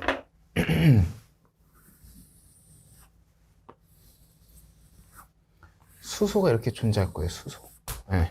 주변에 수소가 이렇게 웅웅웅웅웅 하고 이렇게 존재하게 될 거거든요. 그러면 어때요? 중심부로 가면 갈수록 무거운 원소가 존재한다고 볼 수가 있겠습니다. 자, 이렇게 되는 거고, 얘네들이 겉으로 봤었을 때는 우리가 적색을 띠고 있는데 거대하대요. 그래서 우리는 이거를 뭐라고 얘기해 주냐면은요, 좀 어려운 말인데, 적색 거성을 이루고 있다라고 얘기를 해줍니다. 적색 거성. 자, 이렇게 됐다가 이제 결국은 이 별이 소멸을 하려고 하는데, 보통 별이라는 게 소멸을 하려면 보통 뻥 하고 터지려고 하는 습성이 있거든요. 근데 얘는 터지고 싶지만은 질량이 너무나 작아요. 그러니까 이게 사실 되게 어려운 말이 뭐냐면은, 그 아인슈타인 공식 중에 여러분 이런 거 한번 들어봤을 겁니다. MC의 제곱. 그러니까 여기서 아까 선생님도 언급해 드렸지만은 델타 MC의 제곱이라는 공식을 많이 들어봤을 텐데, 이게 에너지랍니다. 그러면은 봐봐요. 질량된 결선 에너지가, 그러니까 변화되는 이 질량이 많으면 많을수록 에너지가 크다는 얘기가 되는 건데, 이 별이 터지기에는 이 질량 자체가 너무나 작아요. 질량이 작기 때문에 에너지가 더 작다 보니까 터지지 못하는 거야. 예, 그래서 얘들은 나 터질래 하고 해가지고 딱 터질래 안 터지네. 그럼 커져야지. 이래가지고 태양 정도 되는 별은 보통 크기가 커지기 시작해요. 알겠죠? 커지게 돼요. 자, 아무튼 간에, 자, 이런 과정을 거친다고 보시면 되겠거든요. 자, 이런 과정을 거쳤다가, 결국에는 이제 얘네들이 이후에는 뭐가 되냐면은, 두 가지로 나눠지게 됩니다. 어떻게 나눠지느냐? 하나는 행성 상성운. 또 하나는 이제 백색 외성이 된다고 보시면 되겠어요. 자, 이렇게 된다고 보시면 되겠습니다. 알겠죠? 자, 우리는 이렇게 하나로 봤는데, 자, 두 번째도 뭐도 있냐면은요, 이런 것도 있어요. 뭐, 질량이 작은 별이 있다면, 질량 어떤 별이 있겠습니까? 질량이 큰 별이 있겠죠. 자, 질량이 큰 별이라고 얘기해주게 되면은, 태양 정도의 다시. 태양 질량의 몇 배냐면 10배 정도 되는 별을 갖다가 우리가 질량이 큰 별이라고 얘기를 해줍니다. 그래서 뭐 여기 안에는 이제 무수히 많은 원소가 존재한다고 보시면 되겠지만은 다 볼 필요는 없고요. 여러분들 중심부에 뭐가 만들어졌는지만 보면 됩니다. 중심에 얘네들이 끊임없는 핵 융합 반응이 일어나게 되면서 어디까지 만들어지게 되냐면은 철까지 만들어지게 될 거예요. 이 철이 중요한 건데 이 철이 우주에서 가장 안정한 원소랍니다. 이 철이 우주에서 가장 안정한 원소. 우주에서 제일 안정한 원소라고 우리가 보통 얘기를 합니다. 됐어요? 자, 이렇게 되고, 뭐, 여기서 이제 웅웅웅웅웅 하고 또 뭐 여러 가지 원소들이 이렇게 딱 있겠죠. 뭐, 산소도 있을 거고, 뭐, 헬륨도 있을 거고, 탄소도 있을 거고, 마그네슘도 있고, 뭐, 많아요. 많은데, 다 볼 필요는 없고, 그냥 이렇게 이러고 있다라고 보시면 되겠고. 자, 이 상태에서 이제 겉에도 이제 헬륨도 있고, 이제 수소까지 이렇게 있다고 보시면 되겠습니다. 여러분 여기서 중요해 볼 거는 철까지 만들어진다라는 거예요. 태양 정도의 별에서. 그러다가 얘네들이 이제 본인들의 이제 수명을 다하면은 나 터질 거야 하면은 위에 있는 이제 태양 정도 되는 별에 대비 얘는 10배 정도 되는 거니까 질량이 굉장히 많아요. 질량이 굉장히 많다 보니까 폭발적으로 내보낼 에너지도 굉장히 많은 겁니다. 이해돼요? 그래서 델타 MC의 제곱, 델타 MC의 제곱 이 값 자체가 굉장히 크다라는 거죠. 그래서 얘네들이 폭발을 하게 됩니다. 우린 그거를 좀 어려운 말로는 이제 초신성 폭발이라고 얘기를 합니다. 초신성 폭발. 초신성 폭발. 이거를 영어로 표현하면은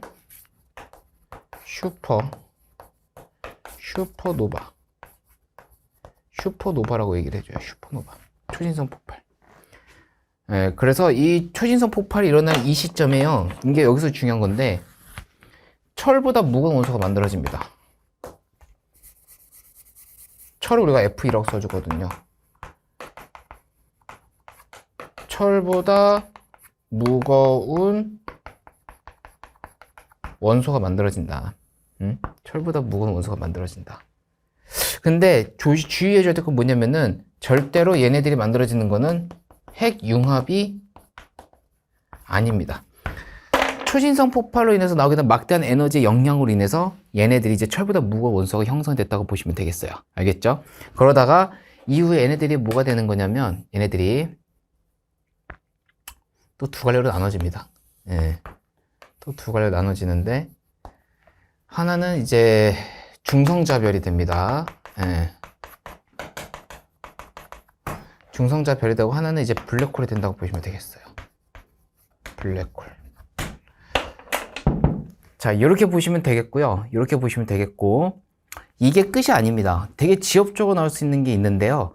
바로 별의 일생과 진화 과정이죠. 별의 일생과 진화 과정 여러분 잘 살펴볼 필요가 있는데요. 보통 그런 거예요. 사람의 일생을 갖다가 얘기를 하자면은 숨 쉬는 데까지죠. 근데 사람의 진화는 할아버지까지가 아니라 늙어서 죽어가지고 모래가 될 때까지를 사람의 진화 과정이라고 우리는 얘기할 수가 있겠죠. 일생이 있어가지고. 그래서 우리는 보통 여기 행성상성은 백색 외성을 그리고 여기에서 중성자별 블랙홀까지를 우리 끝까지 보는 바로 별의 무슨 과정? 진화 과정까지 볼 수가 있는 겁니다. 여기까지가 진화 과정. 자, 여기까지 우리가 진화 과정이라고 볼 수가 있어요. 여기 진화 과정 볼 수가 있고 그 다음에 초신성 폭발 그쵸? 여기까지도 스스로 빛을 낼 수 있는 이때까지 별의 역할을 스스로 빛을 낼 수 있을 때까지죠. 여기가 별의 어디까지면 별의 일생입니다. 별의 일생이냐 아니면 별의 진화 과정이냐는 이제 여러분들이 선생님이 조금 설명드렸던 걸로 잘 골라주시면 되겠습니다. 알겠죠? 이렇게 해가지고 이제 전반적으로 우리가 이제 별의 탄생 그리고 별의 일생 그리고 그에 따른 진화 과정 그리고 외워줘야 될 것들 이런 걸 좀 한번 살펴봤고요. 진짜 마지막 하나만 더 짚고 한번 넘어가 볼게요. 자, 여기 앞에 한번 가보겠습니다. 아까 전에 이게 태양에서 일어나게 되는 이제 핵 반응 시기라고 얘기해 줬었죠. 왜냐고 여러분들 궁금해하시면 안 되는데요. 여러분들 중학교 때까지 배웠던 것 중에 뭐가 있냐면은 질량 보존의 법칙이라는 게 있습니다. 맞죠? 질량 보존의 법칙. 근데 핵 반응에서는요, 질량이 보존이 안 돼요.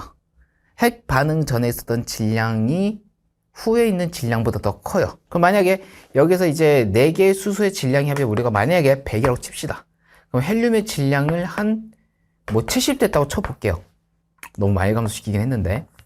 그럼 이 델타 MC 제곱이 뭐가 되는 거면 30이라고 보시면 되겠습니다. 그래서 물질로 쳤을 때 질량은 보존이 되지가 않고 그 나머지 결손된 에너지만큼 얘네들이 에너지가 됐다고 보시면 되겠어요. 질량이 결손된 만큼 에너지가 된 거다. 예, 그러면 선생님 여기까지도 우리가 질량을 쳐야 되는 거 아닌가요? 라고 생각할 수가 있지만은요, 질량이 있다라는 거는 조건이 있어야 돼요. 존재를 해야 되는 겁니다. 하지만 우리가 에너지를 보고 존재한다고는 얘기를 안 해요. 맞아요? 예, 그렇기 때문에 이거는 우리가 뭐 존재한다고 치지는 않습니다. 오케이? 예, 그래서 반응 전후의 질량에서는 반응 전에 있던 질량이 더 크다라고 보시면 되겠어요. 오케이? 자, 여기까지 별의 탄생을 했고, 책 한번 치고 난 다음에 이제 여러분과 이제 우리 태양계에 대해서 좀 살펴보도록 해보겠습니다. 네, 태양계 형성 들어갈 수 있도록 하겠습니다. 자, 태양계 형성 바로 들어갈게요.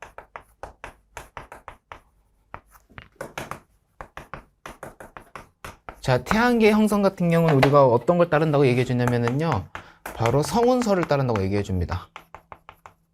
네, 성운설.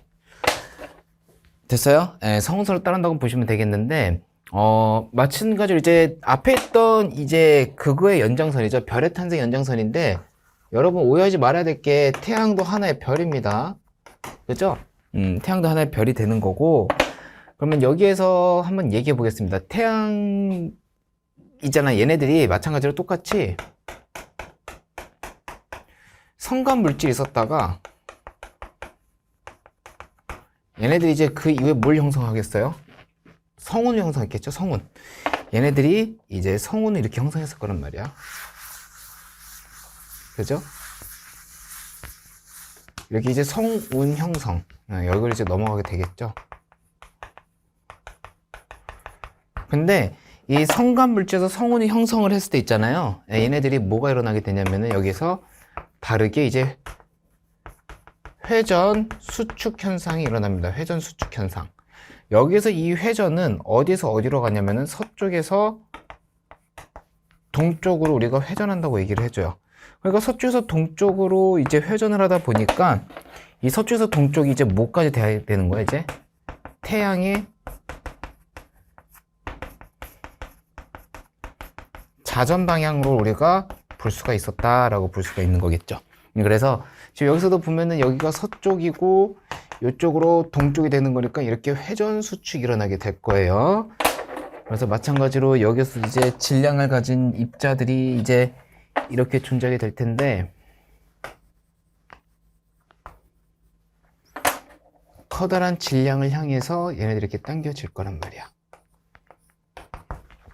그러다가 슉슉슉슉슉 뻥 해가지고 이렇게 돌아가는 거겠죠. 예, 슉슉슉슉슉 뻥 이렇게 해서 이제 서쪽 동쪽으로 이렇게 돌아가는 거야. 그래서 태양의 자전이 서쪽에서 동쪽으로 되는 거예요, 애초에. 그러다가 현재 태양의 모습을 얘기해 드리면은 뭐 아까 말씀드렸듯이 얘네들 뭘 이루고 있는 거예요? 예, 주결성을 이루고 있죠.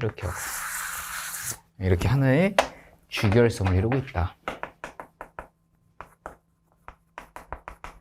예, 사실 이게 끝이에요. 예, 태양 형성 이게 끝인 거야. 근데 이제 이후에 이제 우리가 태양계를 갖다 보는 거잖아.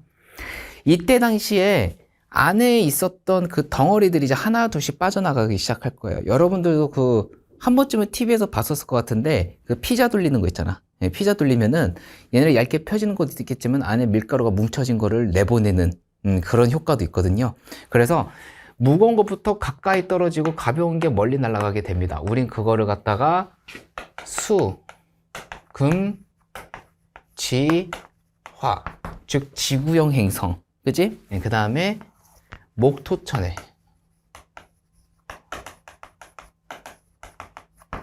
야, 여기까지고 목성의 행성을 갖다 우리가 얘기할 수 있다라는 거예요. 그래서 다시 얘기 드리지만 수금지화, 즉 여기 있는 거 우리 묶어서 지구형 행성이라고 얘기를 해주고요.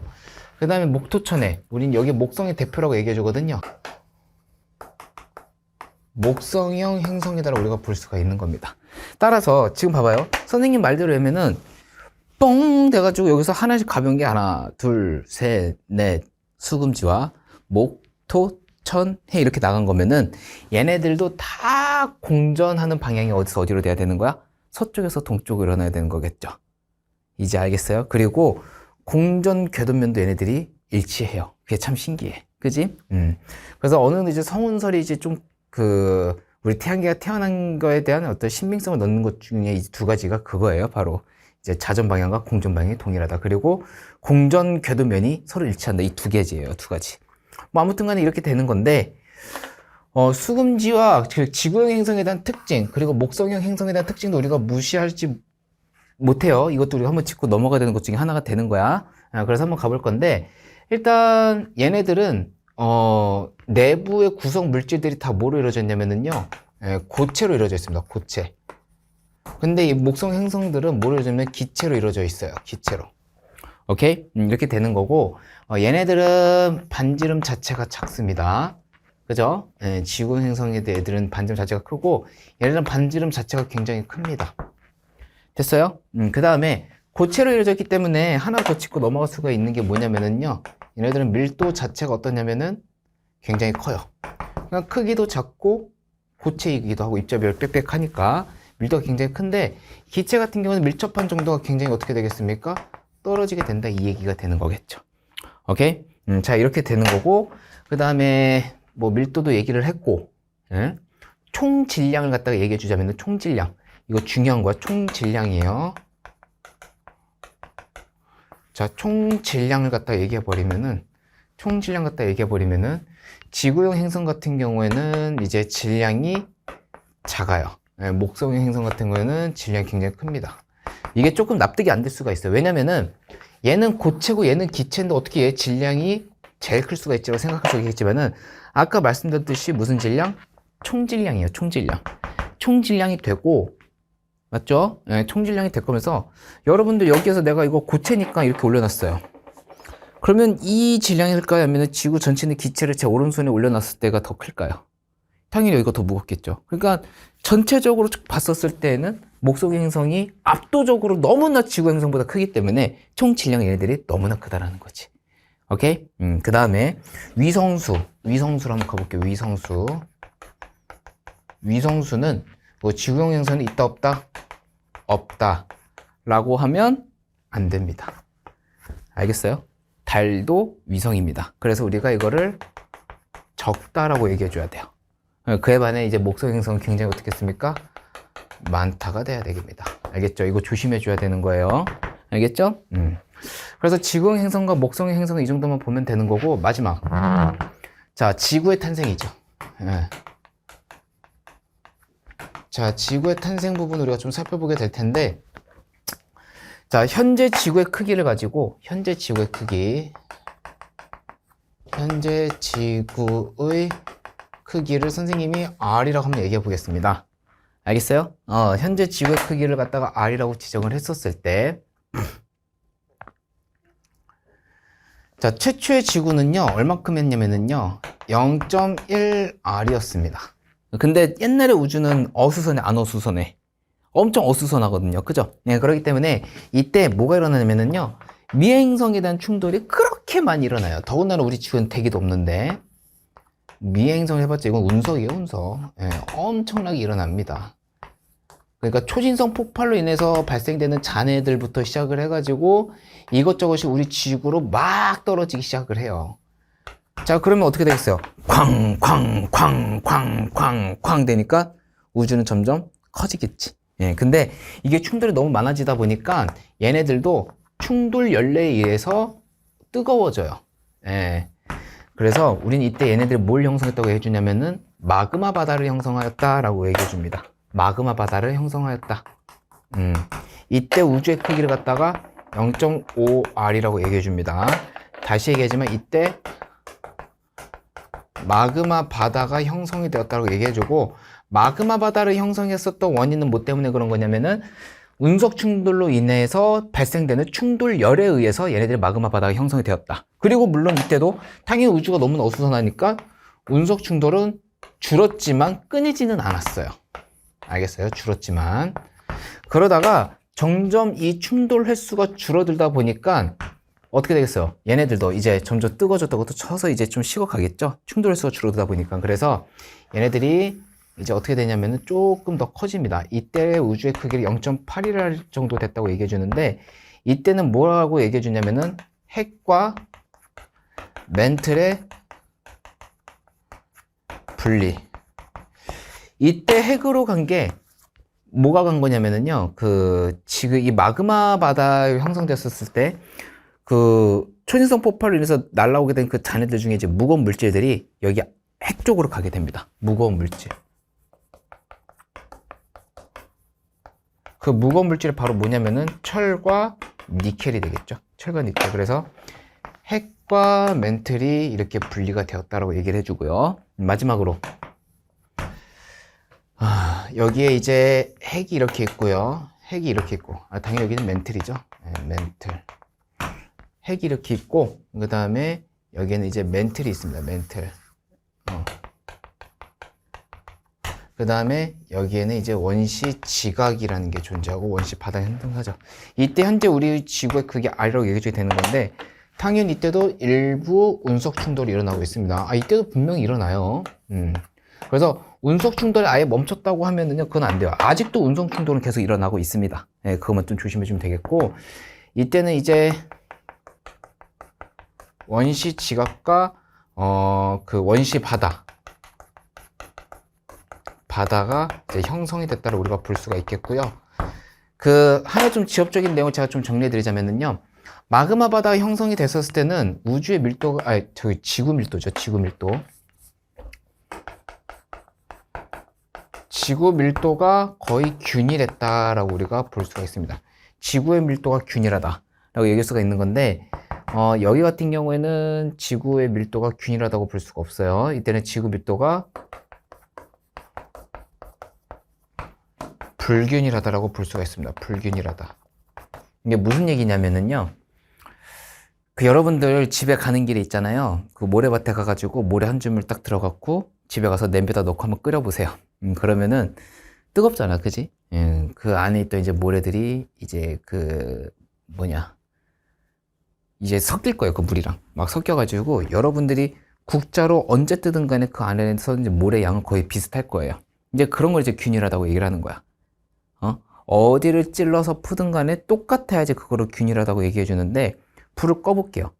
그러면은 거기에서 모래 알갱이, 즉 무거웠던 입자들이 다 아래로 가라앉게 됩니다. 맞아요? 가라앉게 되면서 국자로 떴었을 때, 맨 밑에서 떴을 때, 맨 위에서 떴을 때 어디는 모래가 떠진다, 어디는 물만 떠지고 그렇게 될 거거든요. 그런 상황이 반복이 될 거란 말이야. 맞아? 그런 거를 불균이라고 하는 거야. 그러니까 이때 당시에는 우리 지구가 굉장히 뜨겁기 때문에 우리 지구의 밀도가 굉장히 균일하다고 우리가 볼 수가 있는 건데, 이때는 서서히 식어가다 보니까 온도가 점점 떨어지고 있는 거예요.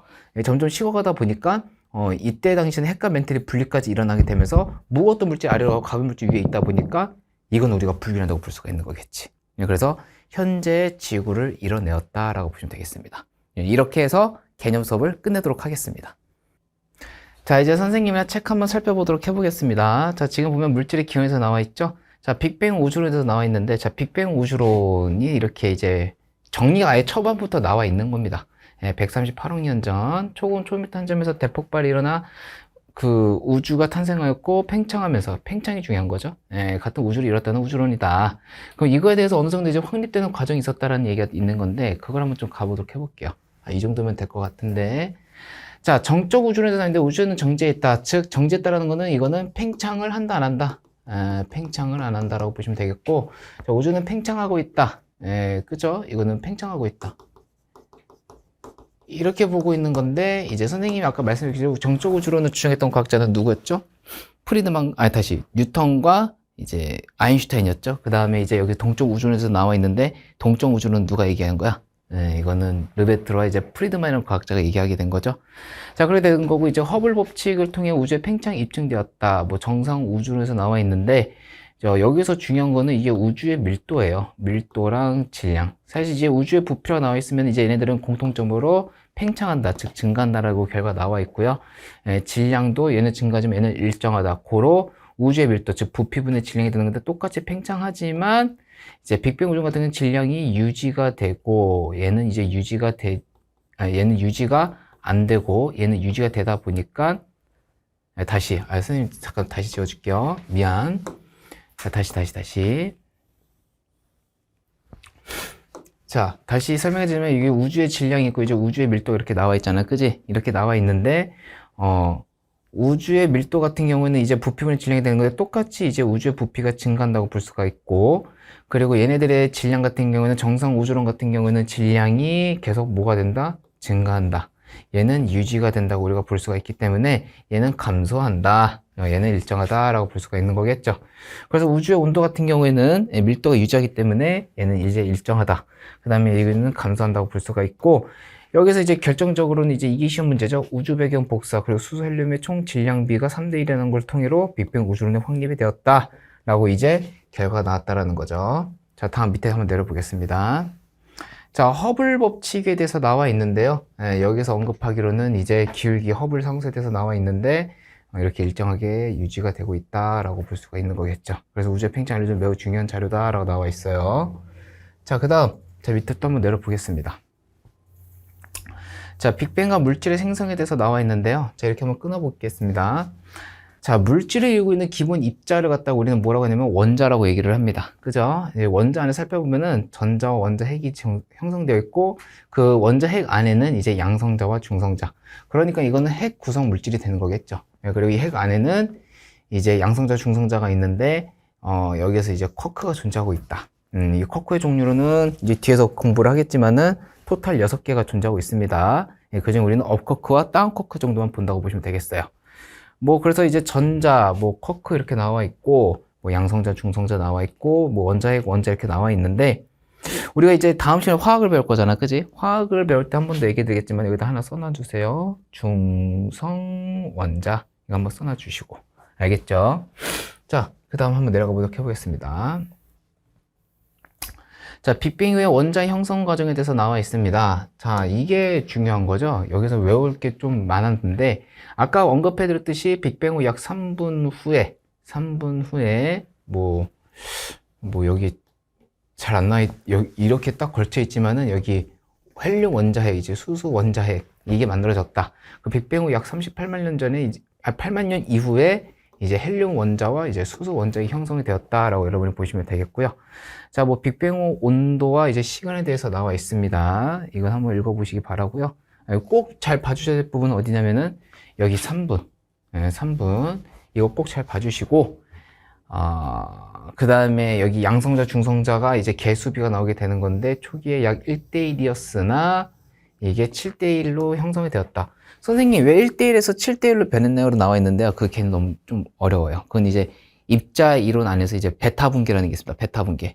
뭐 분계라는 게 이제 변화나 뜻은 가지고 있고, 뭐 알파 분계, 뭐 베타 분계, 뭐 등등등 있는데, 베타 분계는 그냥 크게 얘기하면은 중성자가 양성자가 되거나 양성자가 중성자가 되는 그런 반응이라고 보시면 되겠어요. 알겠죠? 그래서 딱 그 정도만 살펴보면 됩니다. 자, 그리고 밑에 내려가 보시면은 약 38만 년이 지나가지고 이제 얘네들 봐보시면은 이제 약 3000 켈빈이 나오게 되면서 원자를 이루게 되었다. 이때 수소 핵과 그리고 헬륨 핵의 총 질량비가 3대 1이다. 총 질량비가 중요한 거예요. 예. 만약에 한 개당 질량비가 나온다. 만약에 한 개당 질량비. 한 개당 질량비가 나오게 된다면은 수소는 1이지만 헬륨은 4가 됩니다. 1대 4. 이것도 이제 이게 수소 입장이고 헬륨 입장이니까 이거 꼭 잘 봐주시고요. 알았죠? 자, 그 다음에 밑으로 한번 내려가 보도록 해보겠습니다.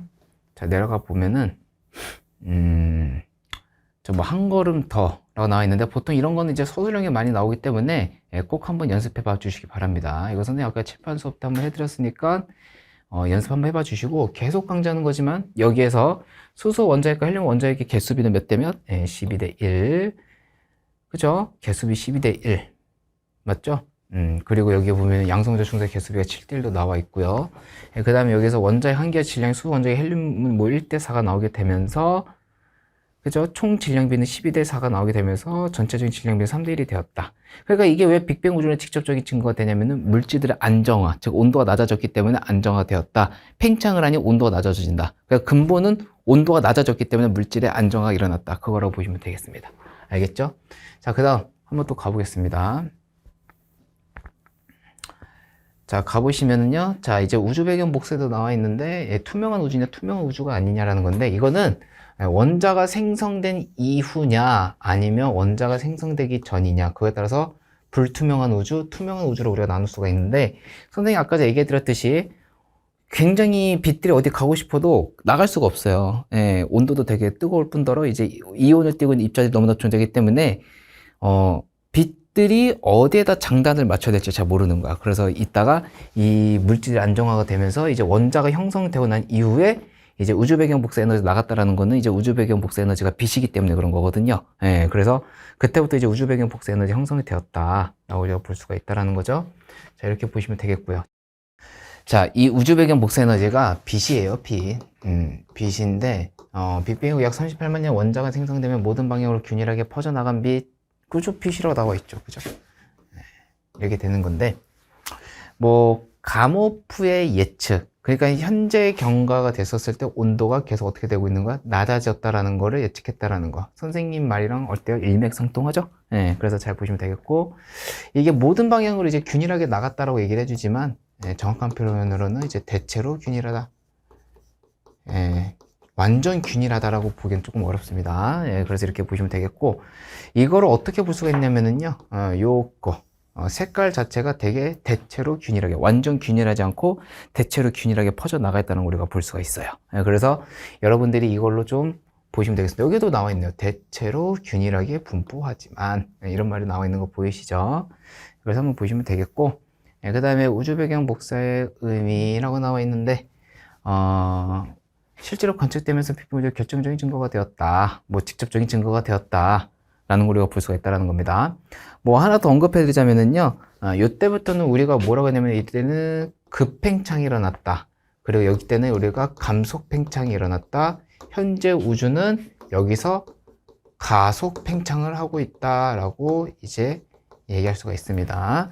이 부분도 좀 참고용으로 좀 알아두시기 바랍니다. 자, 다음 넘어가 보도록 해볼게요. 자, 다음으로. 자, 스펙트럼에 대해서 나와 있는데요. 자, 스펙트럼은 이제 연소 스펙트럼은 자, 모든 파장 영역을 얘기해 주면 이걸 우리 에너지라고 볼 수가 있습니다.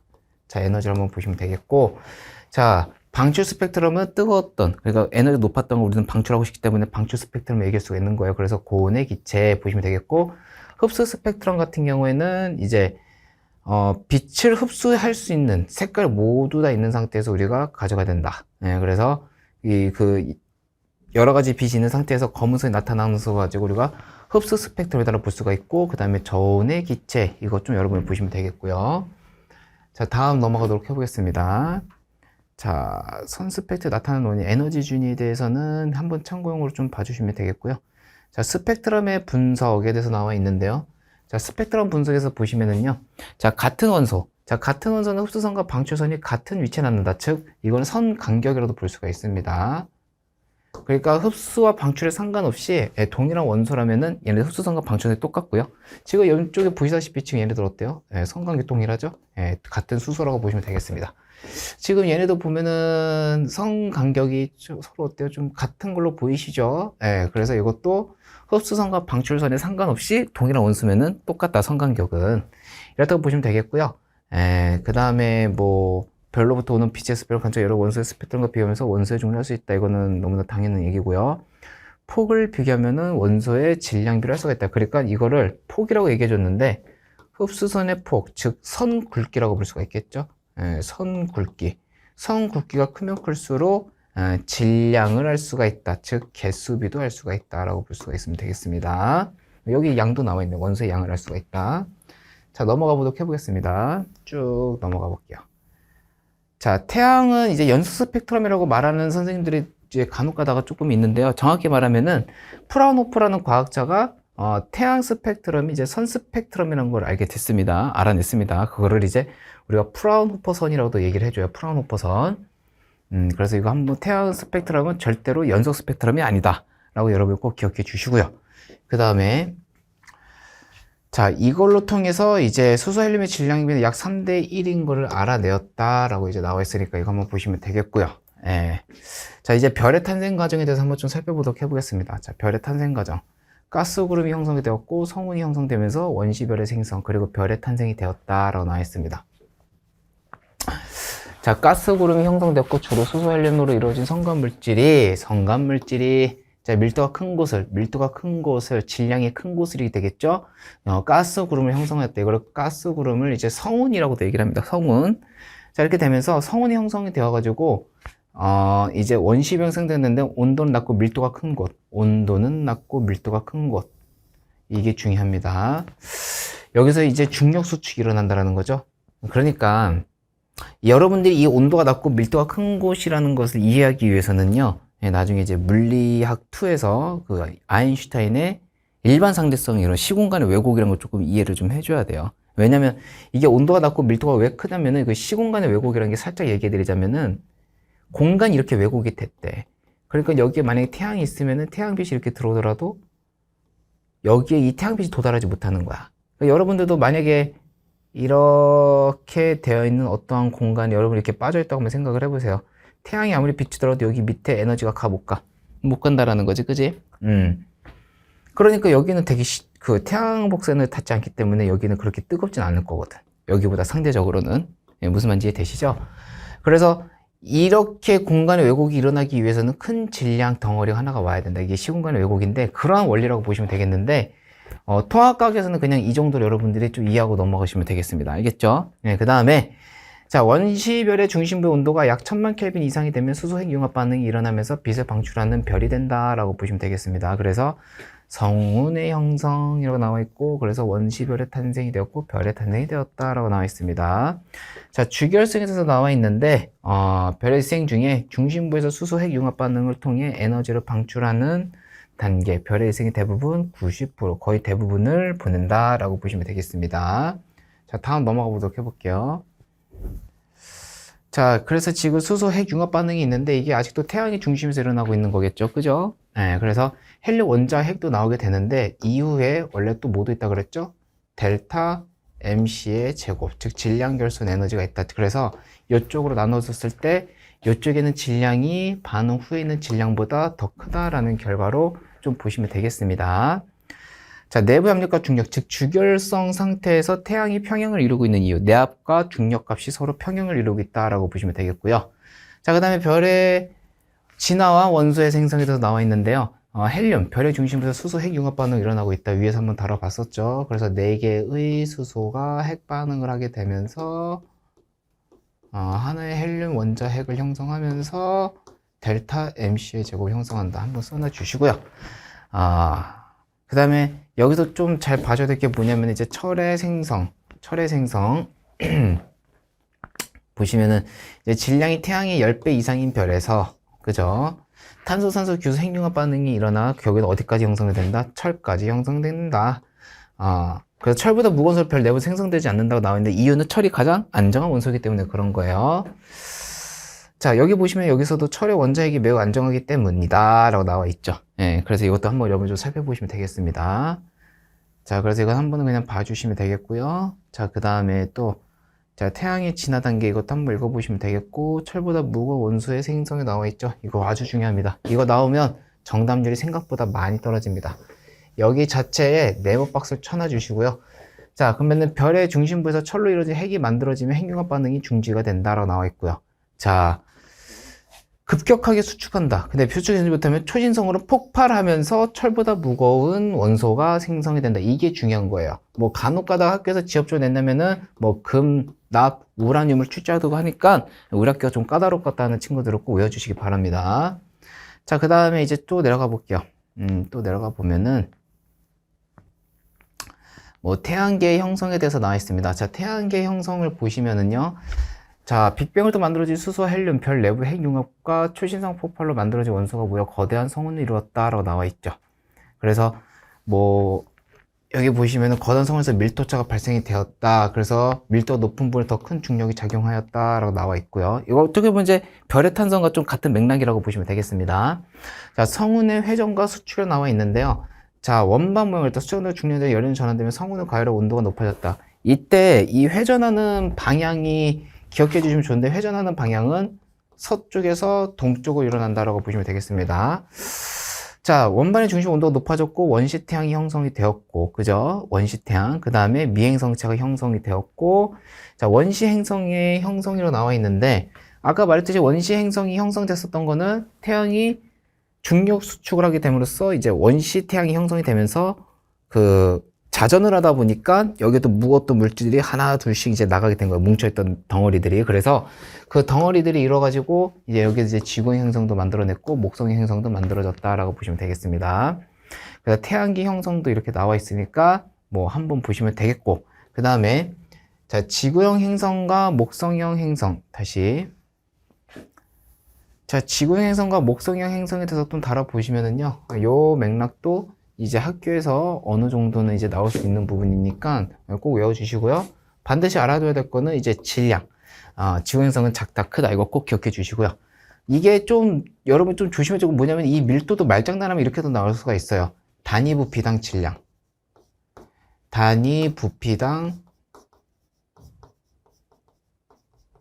질량이라는 걸 우리가 얘기할 수가 있거든요. 단위 부피당 질량. 오케이? 단위 부피당 질량을 얘기할 수가 있는데, 그쵸. 지구 행성 같은 경우는 우리가 이제 크다, 작다라고 이제 얘기할 수가 있는데, 이 단위 부피당 질량이라는 게 결국에는 뭘 얘기해 주는 거냐면 이게 밀도예요. 질량만 얘기하는 게 아니라 부피도 다루는 거기 때문에, 우리가 이 평균 밀도 단위 부피당 질량을 꼭 이해해 주셔야 돼요. 왜냐면은, 그 간혹 가다가 이제 애들이 좀 많이 오해를 하는 게 뭐냐면은, 이런 걸 오해를 해요. 질량, 이것만 보는 거야. 질량. 근데 완전히 반대거든요. 맞아요? 완전 반대이기 때문에 여러분들이 이것만 좀 조심해 주시면 되겠다라고 보시면 되겠습니다.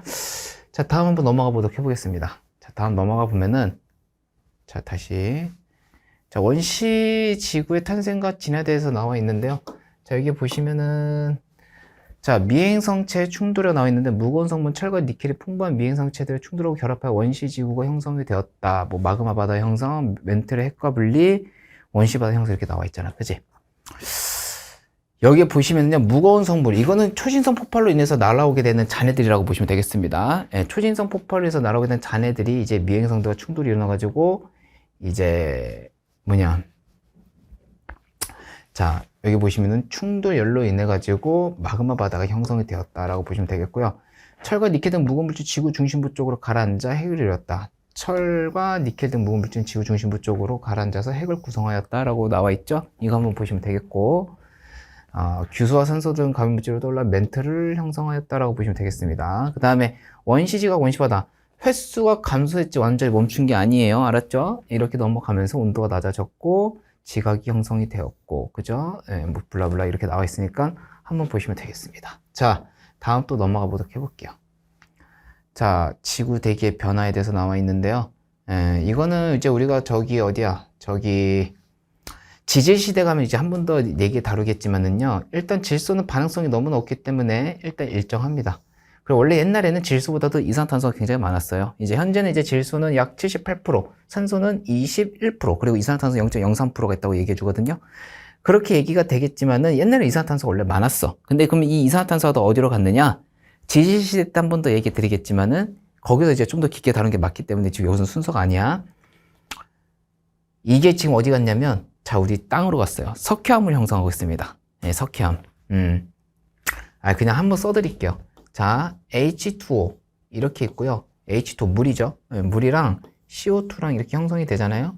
그러면은 H2CO3 탄산이랑 형성이 됩니다. 그럼 얘네들이 또 한번 이온화가 일어나게 되면은요, 얘네들이 두 개의 수소 이온과 그리고 탄산염을 형성하게 됩니다. 이 탄산염이 이제 누구랑 만나게 되느냐? 칼슘이랑 만나요. 칼슘 이온과 만나서 이제 얘네들이 탄산 칼슘을 형성하게 되거든요. 여기다 써줄게. CaCO3를 형성하게 되는데, 이게 돌덩이가 되면이면은 이게 석회암이 되는 거예요. 석회암. 이게 석회암이야. 이게 석회암. 알겠죠? 그래서 여러분들이 이것까지 좀 살펴보시면 되겠다. 근데 이거는 지질시대 가서 한 번 더 다뤄보게 될 거고요.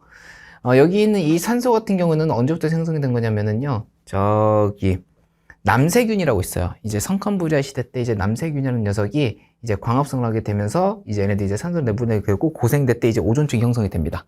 그래서 성칸부리아 시대 때부터 이제 오존층을 좀 만들어내면서 이제 뭐냐 그 고생대 때 이제 오존층이 형성이 돼서 이 육상생물이 등장했다. 뭐 자세한 건 이제 지지시대 때 다루니까 그냥 이 정도만 여러분 좀 참고용으로 보시면 되겠습니다. 자, 됐고요. 자, 다음은 또 넘어가 보겠습니다. 자, 이제 OX 빈칸 채우기입니다. 자, OX 빈칸 채우기 한번 해보겠습니다. 자, 우주의 기원에 대한 논쟁 과정 중에서 아인슈타인과 정적 우주와 프리드맨 동적 우주의 대립이 있었는데 허블의 적세편이라는 걸로 증명이 됐기 때문에 우주가 팽창했다는 걸 알 수가 있었죠. 예, 그래서 이거는 O가 될 거고요. 자, 빅뱅 우주로는 우주의 크기가 어떻게 된다? 팽창한다. 그 다음에 질량은 일정하다. 그죠? 그래서 우주의 밀도는 감소한다가 맞는 말이 되겠죠? 예, 이렇게 될 겁니다. 자, 그 다음에 자 3번 한번 가보도록 해보겠습니다. 정상우주론. 정상우주론은 이제 영국의 호일이라는 과학자가 주장했었죠. 얘도 우주는 팽창한다고 우리가 배웠었습니다. 그죠? 예, 그렇기 때문에 우주의 크기가 팽창한다. 자, 그 다음에 우주의 질량은 얘네들은 증가해야 돼요. 맞죠? 근데 이 증가하는 것도 어떻게 의미를 받아들이냐. 새로운 물질이 생성이 된다라고 우리가 받아들여야 되겠죠? 예, 그래서 증가한다. 그래서 우주의 밀도와 온도는 어떻게 된다? 일정하다. 예, 이게 바로 정상우주론의 핵심이었습니다. 자, 그 다음에 네 번째 가볼게요. 자, 네 번째인데 그 우주 기원에 대한 논쟁 과정 중에서 가모프의 빅뱅 우주론과 호일의 정상 우주의 대립하였고, 자, 정상 우주론이 인정받은 게 아니라 빅뱅 우주론이 인정받게 되었습니다. 그죠? 빅뱅 우주론이 인정받았다. 그래서 이거는 X가 되겠습니다. 자, 5번 한번 가보도록 해보겠습니다. 자, 빅뱅 이후 입자가 생성된 순서로 나와 있습니다. 생성된 순서. 자, 쿼크가 나와 있고요. 예, 쿼크 형성된 당시에 뭐도 있어야 됐었습니까?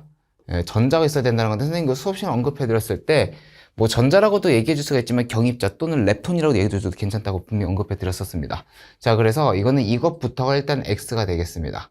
그래서 양성자, 중성자까지 맞고 원자, 핵, 그리고 전자는 땡이죠. 네, 원자가 이렇게 형성이 된다라고 보시면 되겠습니다. 자, 그 다음에 자 6번, 7번, 8번, 9번 한번 가보도록 하겠습니다. 자, 이렇게 한번 가보고요. 자, 여기 보시면 자 다음 물음에 알맞는 물질을 보기에서 있는 대로 고르시오로 나와 있습니다. 자, 양성자, 원자, 원자핵, 전자, 중성자, 쿼크 이렇게 나와 있는데요. 자, 여기 보시면 6번에 업쿼크 2개와 다운쿼크 1개로 이루어져 있는 입자. 우리는 이거를 뭐라고 얘기했었죠? 양성자죠, 양성자. 그죠? 그 다음에 업쿼크 1개와 다운쿼크 2개로 이루어진 입자를 갖다가 우리가 뭐라고 얘기했냐면 중성자라고 얘기했습니다. 그렇죠? 그러면 여기서 양성자, 중성자는 우리가 해결이 됐네요. 자, 그 다음에 양성자, 중성자 중에서 누구의 질량이 더 크냐면은 중성자가 더 큽니다. A가 이제 중성자.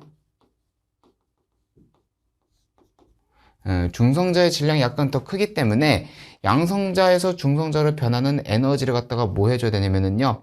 여기서는 이제 뭐라 그럴까요? 봐봐. 양성자에서 중성자에서 이제 중성자 우리가 더 크다 그랬는데 얘에 대한 질량이 더 크다 보니까 양성자에서 중성자로 변하려면 에너지를 갖다가 흡수를 해줘야 돼요. 흡수. 이거는 이제 아인슈타인의 특수 상대성 이론에서 이제 질량의 등가 원래 델타 MC 제곱이랑 관련이 있는 거거든요. 예. 그러니까 이게 좀 되게 말이 되게 어려울 수도 있겠지만 얘들아 그 양성자에서 지금 중성자로 된 거잖아. 그지? 근데 지금 얘 질량이 중성자의 질량보다 작아요. 그 얘한테 질량을 만들어줘야 될 거 아니야. 그치? 질량을 만들어주기 위해서는 에너지가 들어와야 되는 건데, 그 에너지 등가올리 되는 에너지와 질량 관계에서 이 질량이 더 들어와야 돼요. 질량이 들어오려면 이게 에너지가 더 들어와야 되는 거거든. 따라서 에너지를 흡수를 해줘야 됩니다. 예, 그래가지고 흡수가 맞는 말이 될 거예요. 이건 말이 조금 어려울 수도 있습니다. 자, 그 다음에 초기 우주에서 이제 두 입자는 1대1의 개수비로 존재하였으나 우주의 온도가 낮아지면서 양성자와 중성자의 비는 몇 대 몇이 되었다? 7대1이 되었다 보시면 되겠습니다. 자, 그 다음에 다시 내려가 볼게요. 자, 8번을 한번 가보겠습니다.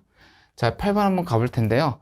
자, 8번을 가보시면 자, 한 개 양성자로 이루어진 수소 땡땡땡이 생성이 되고 우주 온도 낮은 양성자 2개, 중성자 2개를 결합하여 헬륨 땡땡땡이 나오겠습니다. 그러니까 이 A는 원자 핵이 되겠네요. 원자 핵.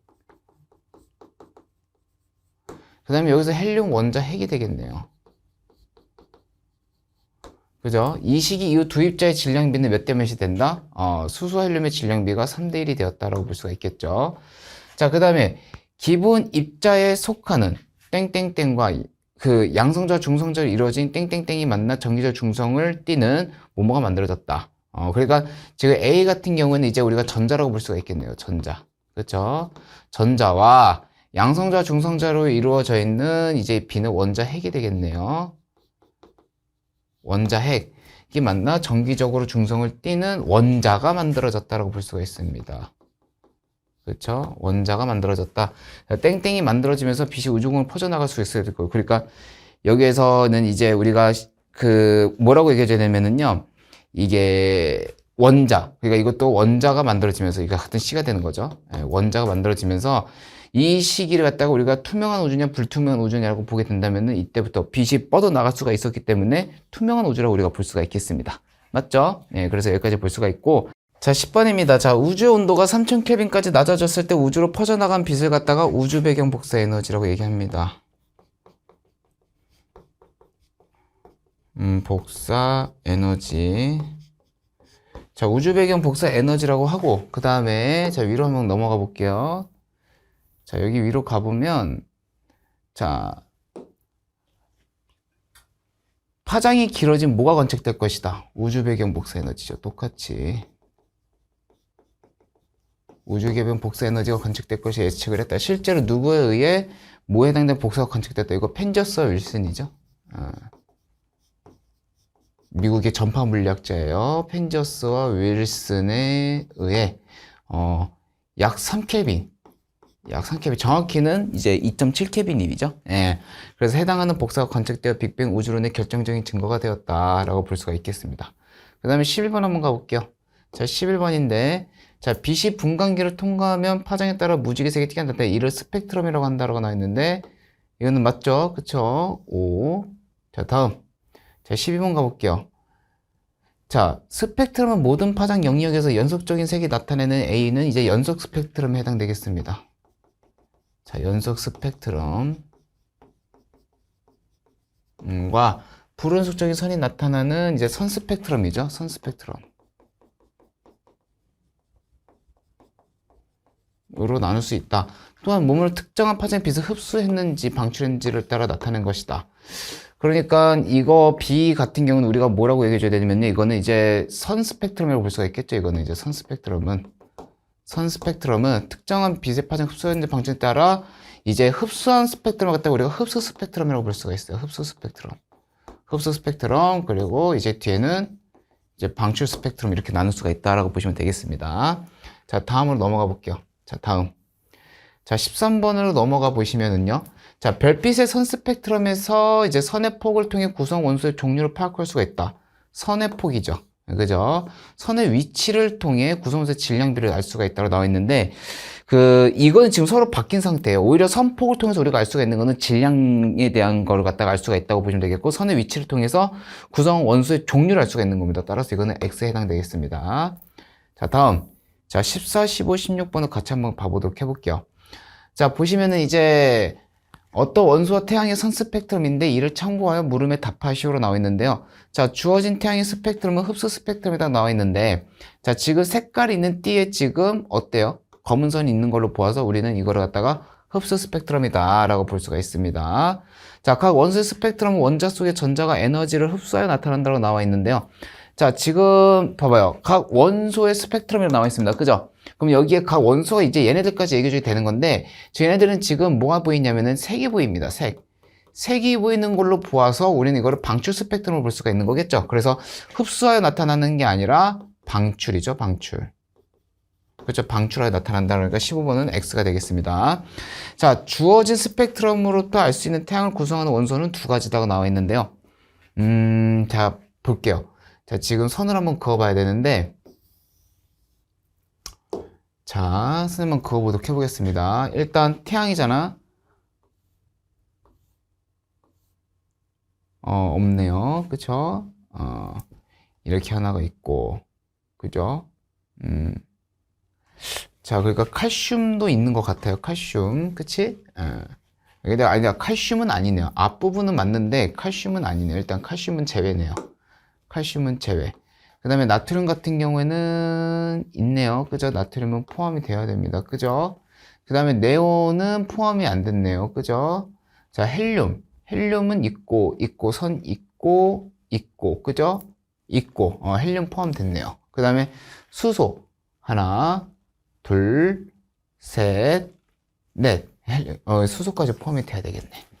맞죠? 그래서 우리는 여기에서는 두 가지라고 말하기는 어렵고 몇 가지가 있다고 볼 수가 있어요. 세 가지가 있다고 볼 수가 있겠죠. 이것도 X에 해당되겠습니다. 자, 다음. 자, 17번 가보겠습니다. 자, 우주를 구성하는 이제 여러 천체의 스펙트럼을 분석한 결과 우주에서는 수소 헬륨의 질량비가 약 3대 1이라는 걸 알 수가 있다고 외워주라 그랬습니다. 자, 이는 땡땡땡을 주장한 과학자들이 예측한 값과 같으므로 이를 지지하는 증거가 되었다고 나와 있는데 이건 빅뱅 우주론이 되겠죠? 빅뱅 우주론의 직접적인 증거가 된다. 빅뱅 우주론. 자, 그 다음에 18번에 지구와 사람을 구성하는 원소 중이에요. 수소나 헬륨보다 무거운 원소의 별이 탄생하고 진화하는 과정에서 생성되었다고 나와 있는데요. 자, 봐봐.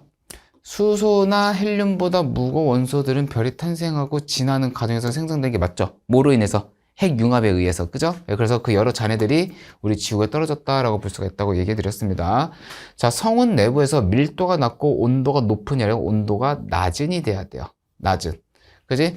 그렇기 때문에 거기 보시면 이제 중력 수축이 일어나 원시별이 생성됐다는 말은 이제 틀린 말이 되겠습니다. X가 돼야 되겠어요. 그죠? 그리고 또한 이거 밀도가 낮으면 안 되고 밀도가 높아야 됩니다. 그쵸? 높다. 온도가 낮은. 이거 완전히 바뀌었죠? 그래서 이거는 X가 되겠습니다. OX. 자, 이렇게 됐고. 자, 다음으로 한번 넘어가 볼게요. 자, 20번부터 이제 문항 또 다시 해설 진행해 보도록 해보겠습니다. 자, 원시별은 중력 수축에 의해 온도가 상승하여 빛을 내는 반면에, 별은 이제 땡땡땡 반응에 의해 빛을 낸다고 나와 있는데, 이거 핵융합이죠? 그 중에서도 이제 수소 핵융합이 되겠습니다. 자, 수소 핵융합 반응에 의해 빛을 낸다. 이때 반응이 일어나며 이제 그 질량 결손 에너지가 발생된다 그랬죠. 그래서 질량이 줄어든 만큼 이제 에너지가 나간다라는 그런 개념이 되겠습니다. 그 아인슈타인의 특수상대성 이론이 되겠죠. 그래서 질량이 줄어든 만큼 에너지로 방출되었고, 그 다음에 뭐가 형성이 돼요? 이제 수소 핵융합 반응을 인해서 이제 헬륨 원자핵이죠. 헬륨 원자핵. 이 생성된다라고 보시면 되겠습니다. 자, 그 다음에 이제 21번 가보겠습니다. 자, 수소 핵 융합 반응은 1000만 켈빈 이상이 높은 온도에서 일어난다. 그죠? 1000만 켈빈 이상이 돼야 됩니다. 이거는 동그라미가 맞고요. 자, 주결성은 핵 융합 반응으로 발생한 내부 압력과 별의 질량에 의해 중심으로 작용하는 중력이 평형을 이루어 그 크기의 일정한 유지가 된다라고 나와 있죠. 이것도 맞는 말이죠. 그래서 그 주결성이 힘의 평형, 즉 균형을 이루고 있기 때문에 가장 안정된 상태다. 이런 말씀도 드렸었을 겁니다. 자, 그 다음에 자, 23번, 4번 한번 가보겠습니다. 23번과 4번. 자, 23번 한번 가보게 될 텐데요. 자, 가에서 다중 가장 높은 온도에서 일어나는 핵융합 반응은 그겁니다. 그 뭐냐. 아무래도 원소가 무거우면 무거울수록 에너지가 많이 필요하게 될 거잖아. 근데 에너지 없고 온도가 되는 거니까 여기에서도 이제 가나다 중에서는 원소 분화가 높은 애는 아무래도 규소가 되겠죠. 그래서 다가 될 것이다. 자, 그 다음에 가에서부터 다중 질량이 태양과 비슷한 별에서 일어날 수 있는 핵융합 반응은 이제 무슨 핵융합 반응이 되는 거죠? 이게 자, 질량이 태양과 비슷한 별에서 일어날 수 있는 핵융합 반응은 가 또는 하나 더 있으면 이제 나가 되겠죠? 그러면 여기 탄소까지 만들어낼 수가 있다. 이렇게 보시면 되겠죠? 자, 그 다음에 자, 25번 한번 가보겠습니다. 아이고 다시. 자, 25번과 7번, 25번부터 7번 한번 가보도록 해보겠습니다. 자, 25번인데요. 자, 질량이 태양과 비슷한 주결성은 뭐를 거쳐서 라고 나와 있는데, 뭐뭐가 된다고 나와 있잖아. 그치? 이거는 이제 누가 되겠습니까? 질량이 태양과 비슷한 주결성은 주결성에서 이제 넘어가는 거니까 적색거성이 되겠네. 그쵸? 자, 적색거성을 거쳐가지고 이제 뭐가 돼야 되겠습니까? 얘네들이 행성상 성운이 되거나 아니면 백색 외성이 돼야 되겠죠? 그래서 행성상 성운과 백색 외성 나와 있네요. 그래서 행성상 성운 그 다음에 플러스 백색 외성 이렇게 있을 겁니다. 그죠? 행성성은 백색 외성이 된다. 자, 이때 땡땡땡의 중심부에서 생성되는 가장 무거운 원소는 탄소, 산소 또는 그 철이다로 나와 있는데, 일단 철 자체가 어디서 만들어져야 되는 거야? 그 태양보다 질량이 10배 이상 커야 되겠죠? 네, 그래서 철은 틀렸고 탄소, 산소가 되는 거다. 이건 어차피 A가 있었던 거니까 여기 적색 거성 나와 있죠? 적색 거성 보시면 되겠습니다. 자, 그 다음에 26번 가보겠습니다. 자, 질량이 태양보다 월등히 큰 주결성은 뭐뭐와 뭐뭐를 거쳐서라고 나와 있습니다. 여기서 초거성이 나와야 되겠죠? 예, 거쳐서 뭐가 된다고 나와 있는데, 초고성 나와 있고, 그죠? 예, 그 다음에 적색거성 우리가 했었고, 그 다음에 행성상성은 했고, 백색 외성은 했으면은, 이제 블랙홀 중성적 초신성인데, 이거는 초신성이 들어가야 될 것 같아요. 예, 초신성. 자, 초신성을 거쳐가지고, 블랙홀 또는 중성장별이 돼야 되겠죠? 예, 저는 중성자부터 시작하겠습니다. 중성자 또는 블랙홀이 먼저가 된다. 이렇게 볼 수가 있겠죠. 이때 초고성의 중심부에선 초고성의 중심부에 생성되는 가장 무거운 원소는 철까지가 만들어지는 거다. 철이 가장 안정한 원소가 되는 거니까. 예, 그래서 이보다 무거운 원소는 이제 어디서 초신성 폭발에서 생성된다. 자, 여기서 하나만 더 언급해 드리자면은, 자, 초신성 폭발을 언급해 드렸는데 이때 핵융합이 아니죠. 초신성 폭발을 하면서 이제 막대한 에너지가 나오게 됨으로써 이제 철보다 무거운 원소가 생성이 된다. 예, 여러분이 그거를 좀 인지하고 계셔야 됩니다. 절대로 핵융합이 일어나서는 안 되는 거예요. 자, 그 다음에 27번 가보겠습니다. 자, 27번에 주결성의 중심부에서 수소 핵융합 반응이 끝나면 상대적으로 강한 뭐가 되겠습니까? 자, 27번에 얘네들이 중력에 의해서 수축해야 되는 거잖아. 그지? 수축해서 열이 발생하게 되면은, 자, 땡땡땡, 이 중에서도 이제 지금까지 별이 팽창한다고 나와 있잖아. 그지? 바로 내부 압력이 되겠죠. 중력이 커지면 중심에서 눌러주는 압력이 커졌기 때문에 내부 압력이 들어가야 됩니다. 그래서 그 결과 주결성의 질량에 따라서 이제 뭐가 되는 겁니까? 얘는, 여기에서는 이제 그 적색 거성이 돼야 되겠죠. 그죠? 적색 거성 또는 적색 초거성. 적색 초고성이 돼야 된다. 이렇게 보시면 되겠죠. 그죠? 자, 됐고, 다음 가보겠습니다. 자, 28번입니다. 자, 28번 한번 가보도록 해볼게요. 자, 다음은 별의 중심부에서 무거운 원소가 생성되는 과정의 각 단계를 나타내는 것이다. 이 과정을 순서대로 나열을 하시오. 라고 나와 있습니다. 자, 그럼 먼저 중력 수축이 일어난다. 그러면은 이제 온도 상승이 돼야 되겠죠. 온도 상승. 맞죠? 자, 온도 상승이 됐고, 그 다음에 온도 어느 정도 상승이 되면은 이제 핵융합이 시작이 될 겁니다. 자, 핵융합이 시작이 될 거고, 핵융합이 생성이 되다 보면 이제 원소가 생성이 되겠죠? 그렇죠? 자, 원소가 생성이 되다 보면은 이제 어느 정도 됐을 때 핵융합이 중단이 될 거예요. 왜냐면 더 큰 에너지 필요로 할 거기 때문에 핵융합 중단 이렇게 될 것이다 라고 보시면 되겠습니다. 자, 그 다음에 이제 29번 가볼게요. 자, 29번을 가보시면, 자, 다음은 태양계가 형성되는 과정의 각 단계를 나타내는 것이다. 이 과정을 순서대로 나열한 것은 이라고 나와 있습니다. 자, 이것도 되게 기네요. 자, 한번 좀 하나하나 차근차근 가보겠습니다. 자, 우선, 자, 여기서 이제 태양계잖아. 태양계. 그지? 태양계. 먼저 태양계와 성운이 형성이 돼야 될 것 같아요. 태양계 성운이 형성, 태양계 성운이 형성, 이게 첫 번째로 들어가야 될 것 같고, 그 다음에 태양계 성운이 형성이 되면은, 자, 원시 태양과 원시 원반이 형성이 돼야 돼. 그래서 원시 태양과 원시 원반이 형성이 된다. 이게 두 번째가 될 거고, 자, 그 다음에 고리와 미세행성체가 형성이 되면서 이제 원시 태양계가 형성이 된다. 이 순서대로 가야 되는 거. 이거는 외워줘야 되는 부분이 되겠죠. 예, 그렇기 때문에 이게 지금 첫 번째 여기 1번으로 가고, 그 다음에 이게 2번으로 가고, 이게 3번으로 가고, 네 번째 지나서 여기로 이렇게 가면 된다 라고 보시면 되겠죠. 자, 다음 30번 한번 가보도록 해보겠습니다. 자, 현재 태양의 자전 방향과 행성 공전 방향이 다른 것으로 보아 원시 태양과 원시 원반을 다른 방향으로 회전할 것으로 추정된다고 나와 있는데, 이게 다 같은 방향이라는 거야. 그지? 이걸 이제 우리가 성운설이라고 얘기를 해주죠. 그래서 완전히 X가 되는 거겠죠. 오히려 다른 방향, 이거 틀린 말이 될 거고, 여기서도 다른 것으로 봐. 이거 전부 다 같은으로 변해야 됩니다. 같은으로. 알겠죠? 자, 그 다음에 이제 31번 한번 가보겠습니다. 자, 31번 가보시면, 자, 태양계에 존재하는 행성은 비교적 무거운 물질들이 뭉쳐 형성된 목성형 행성과 비교적 가벼운 물질들로 형성된 지구 행성으로 나눌 수가 있다 라고 나눠 있는데, 아니죠. 이거는 바뀌었죠. 오히려 무거운 물질이 뭉쳐 형성된 건 목성형 행성이 되는 게 아니고 지구형 행성이 돼야 돼요. 지구형 행성이. 그 다음에 가벼운 물질로 형성되는 이거는 목성형 행성으로 돼야 되는 거가 완전히 뒤바뀌었다고 보시면 되겠습니다. 자, 그 다음에 자 32번 가보겠습니다. 자, 다음은 자, 지구가 형성되는 과정의 각 단계 중 일부를 나타낸 것인데 이 과정 순서대로 나열한 것을 알맞은 답을 보기 위해서 있는 대로 고르시오 라고 나와 있습니다. 자, 먼저 뭐가 가야 되냐면은요, 미행성체의 충돌이 일어나야 돼요. 그죠? 미행성체의 충돌이 일어나야 되고, 첫 번째.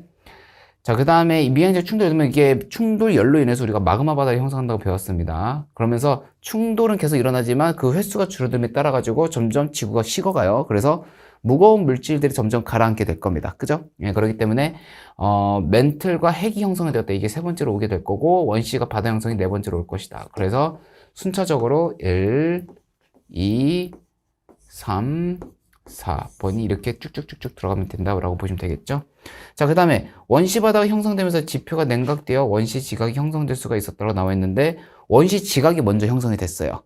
그쵸? 예, 그렇기 때문에 이거는 X가 맞는 말이 되겠습니다.